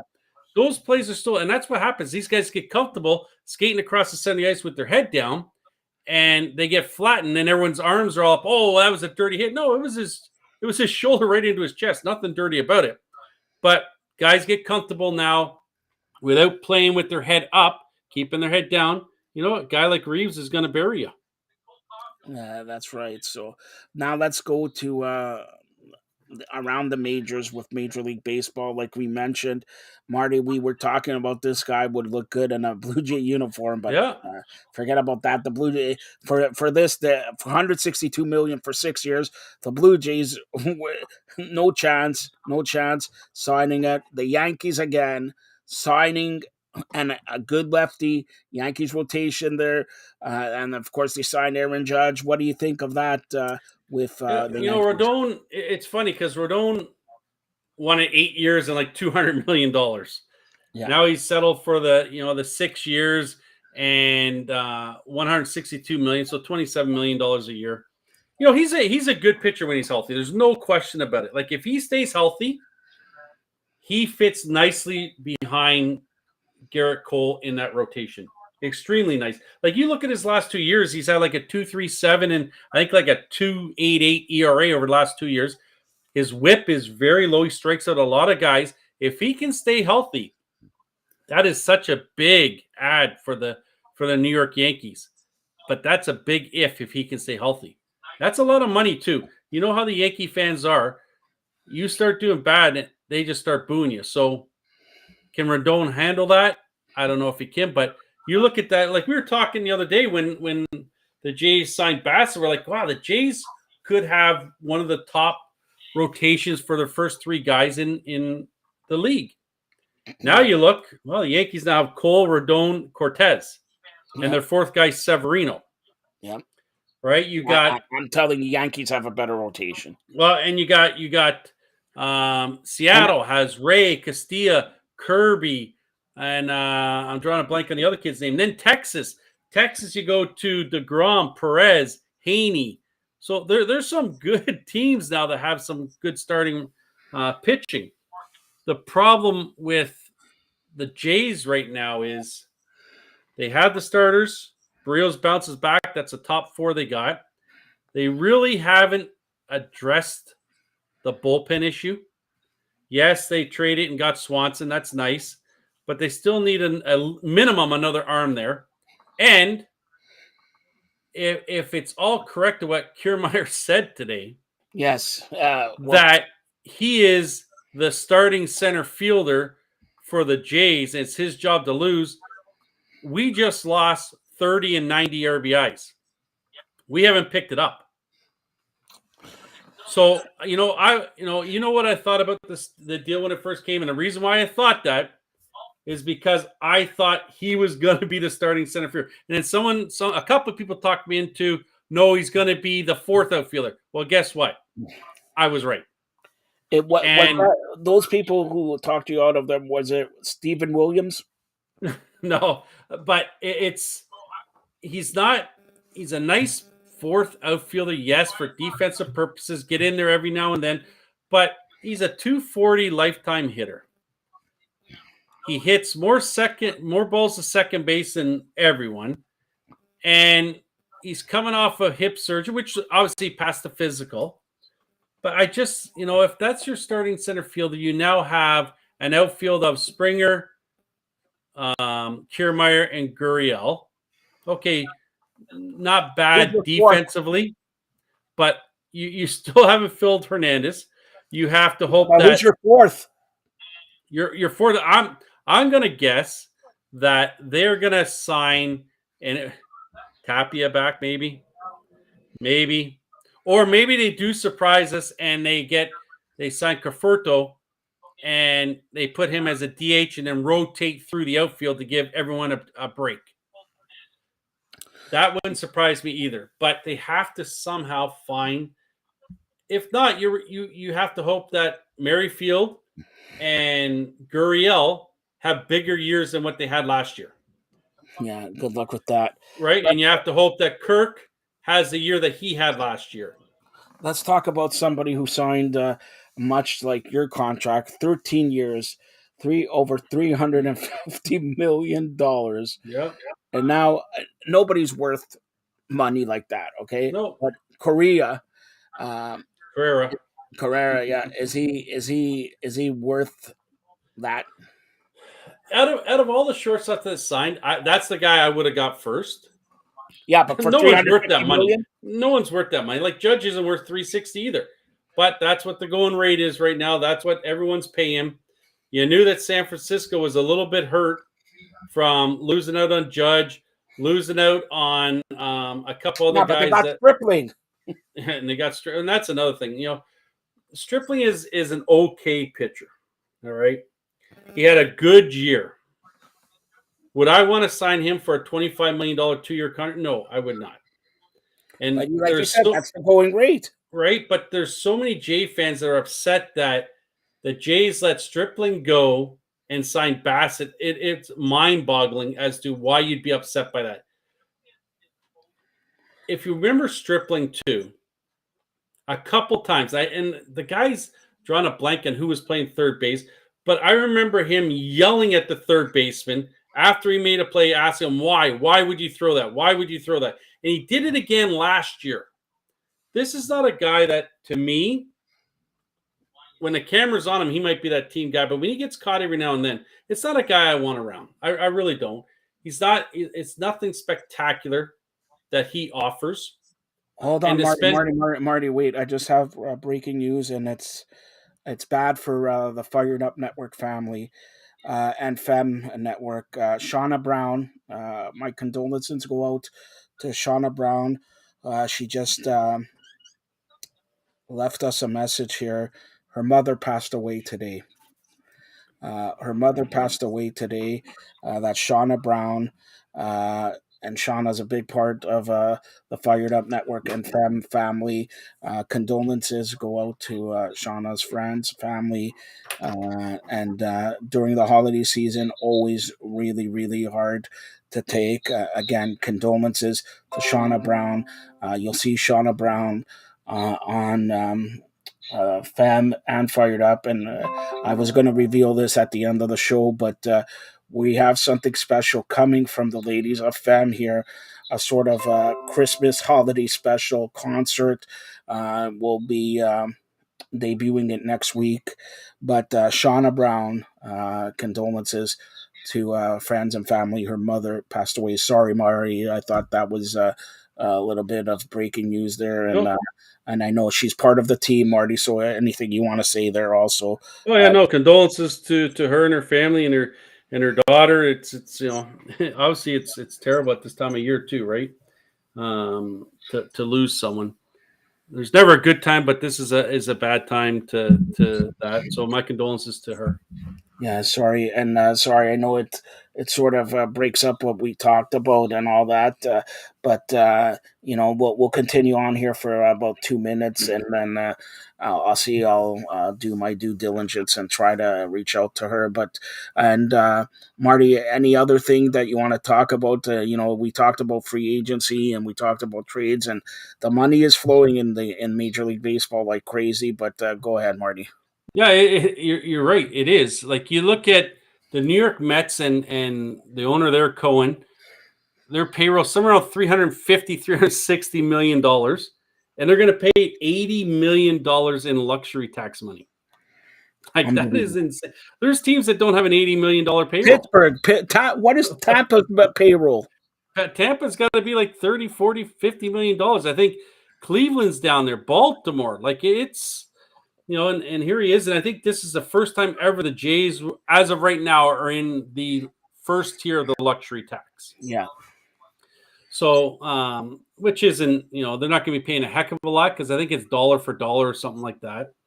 But yeah, these owners just love spending money, and it comes from a few teams, like Philadelphia.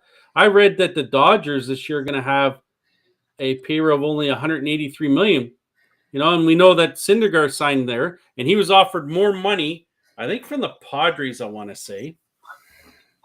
And he said no to it to take the 1-year deal with the Dodgers at $13 million. You know that I love Syndergaard. Yeah, I think we all did. he's a guy that if he bounces back, he's going to be a big get for the Dodgers. And $13 million, the Blue Jays should have seriously looked at that. You didn't want to give 2 years to 25, but 1 year to Yep. Syndergaard. And But when I'm you're needing guessing arms, he obviously likes it out on the West Coast, but he also likes something about the Dodgers, because if he was offered multi-year contract from somewhere else, it just means there's something with the Dodgers that he likes the way that their rotation, how their pitchers are there. So that might be one of the reasons he went there, to have a big year and then sign a 3 or 4 year contract after next year if he can do it. So, and that's what all these guys do. Like and Stripling Blue Jays got are his. in on Cueto now. Well, I saw that too. Interesting, because the Jays have to make a couple moves, right? They have to get some guys off of the 40-man roster. I think they have to get 2 guys off, and I'm going to guess it's going to be Hatch, two of Hatch, K, or Thornton. Yeah. I know there's talk about Merriweather being one, but I can't see them giving up on Merriweather, who throws 98 miles an hour, when you don't have a lot of guys who throw that type of velo in the organization. So I can see, I'm surprised Thornton sign still around. Cueto, Marty, if they sign Cueto, Mitch White and Kikuchi, Kikuchi, I would guess is they would look at moving him to the bullpen, or maybe they just decide, let's send him to AAA, and if that doesn't work out, we just eat up the contract. Right? If you're going to have him on the team anyways, he's not going to do anything but hurt your team. You might as well just eat the contract up and move on from Cueto, like we just talked about with the Yankees. Blue Jays get Cueto. I think Blue Jays have the best rotation in baseball, let alone America. Yeah, if Cueto can pitch like he had our year last year too.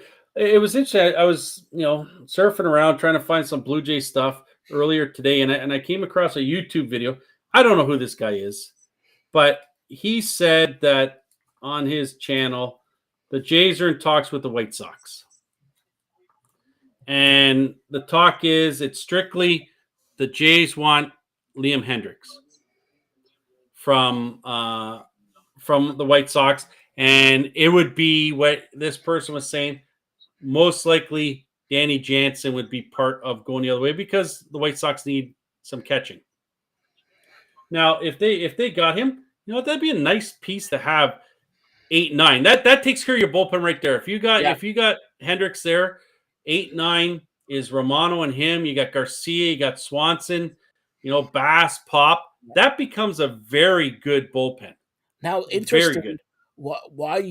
Why Chicago wouldn't want to take, Kirk instead of Jansen?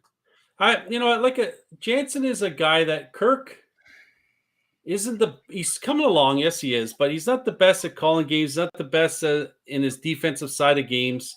Jansen's a little bit more mature. Jansen is showing that over a 3 or 4 year period he can hit home runs.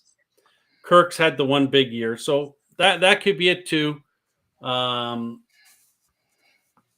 Chicago's probably going to look to try and get out of that contract, because I think it's like $26 or $27 million left for 2 years for Hendricks. So if the Jays made some type of move like that, that bullpen then becomes one of the better bullpens around.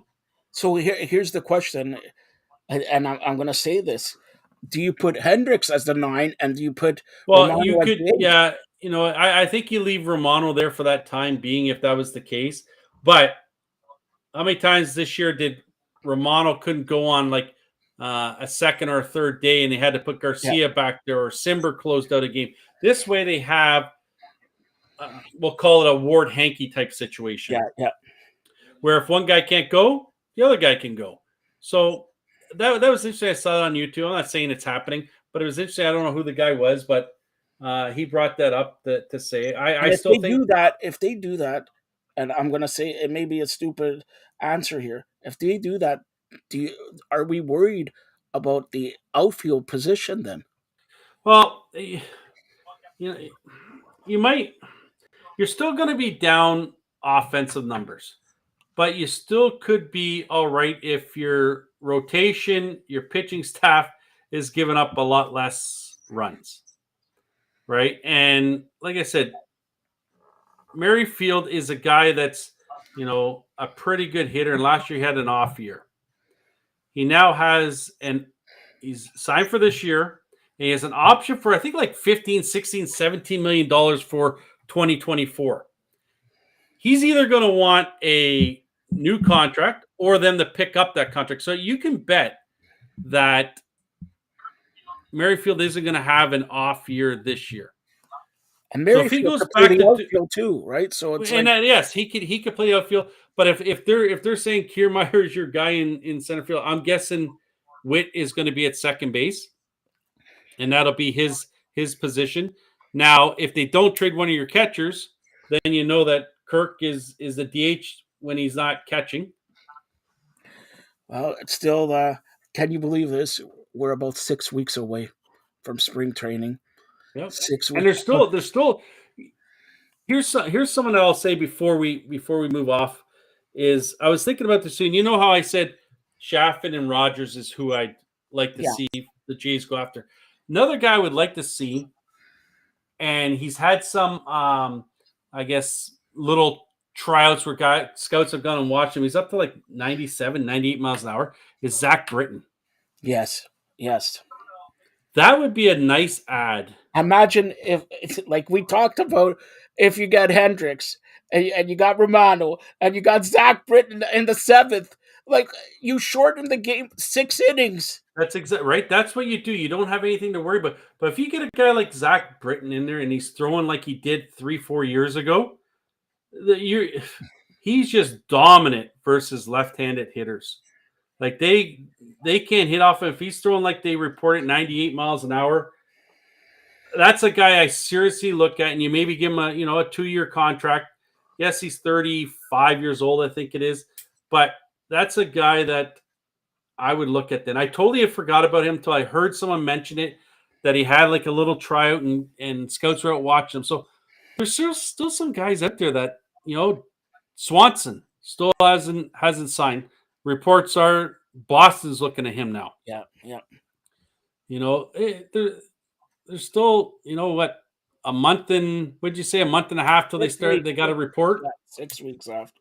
Right. So it's coming fast. Like it really is. And we're going to be sitting there like, I can't wait. And it's such a long winter when there's no baseball around.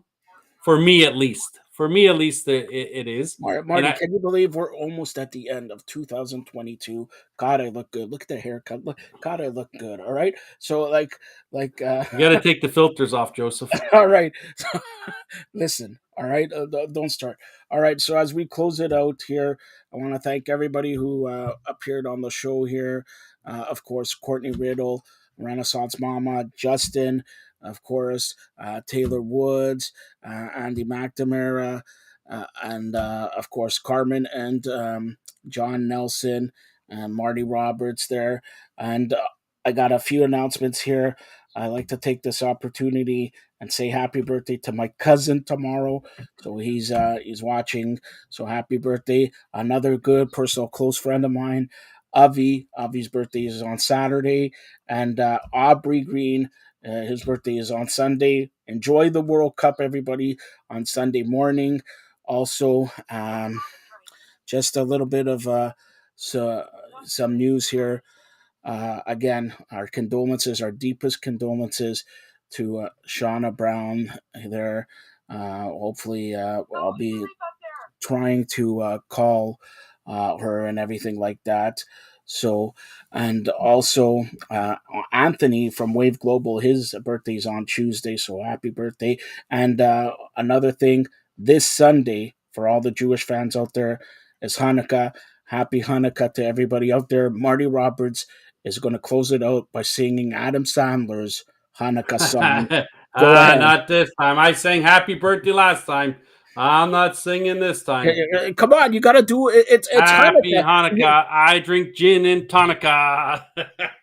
And that's all we're gonna say for Fired Up Network, because it's crazy nights. Have a happy Hanukkah. Stay tuned for more great programming here on the Fired Up Network. And Marty, listen, if you want to get me my Hanukkah present, all right, you got to get me some wine. All right, some Manischewitz wine. You don't need any wine. I don't need any wine because I You don't whine. need wine. All right. Thanks a lot, Marty. And again, condolences to Shauna Brown and her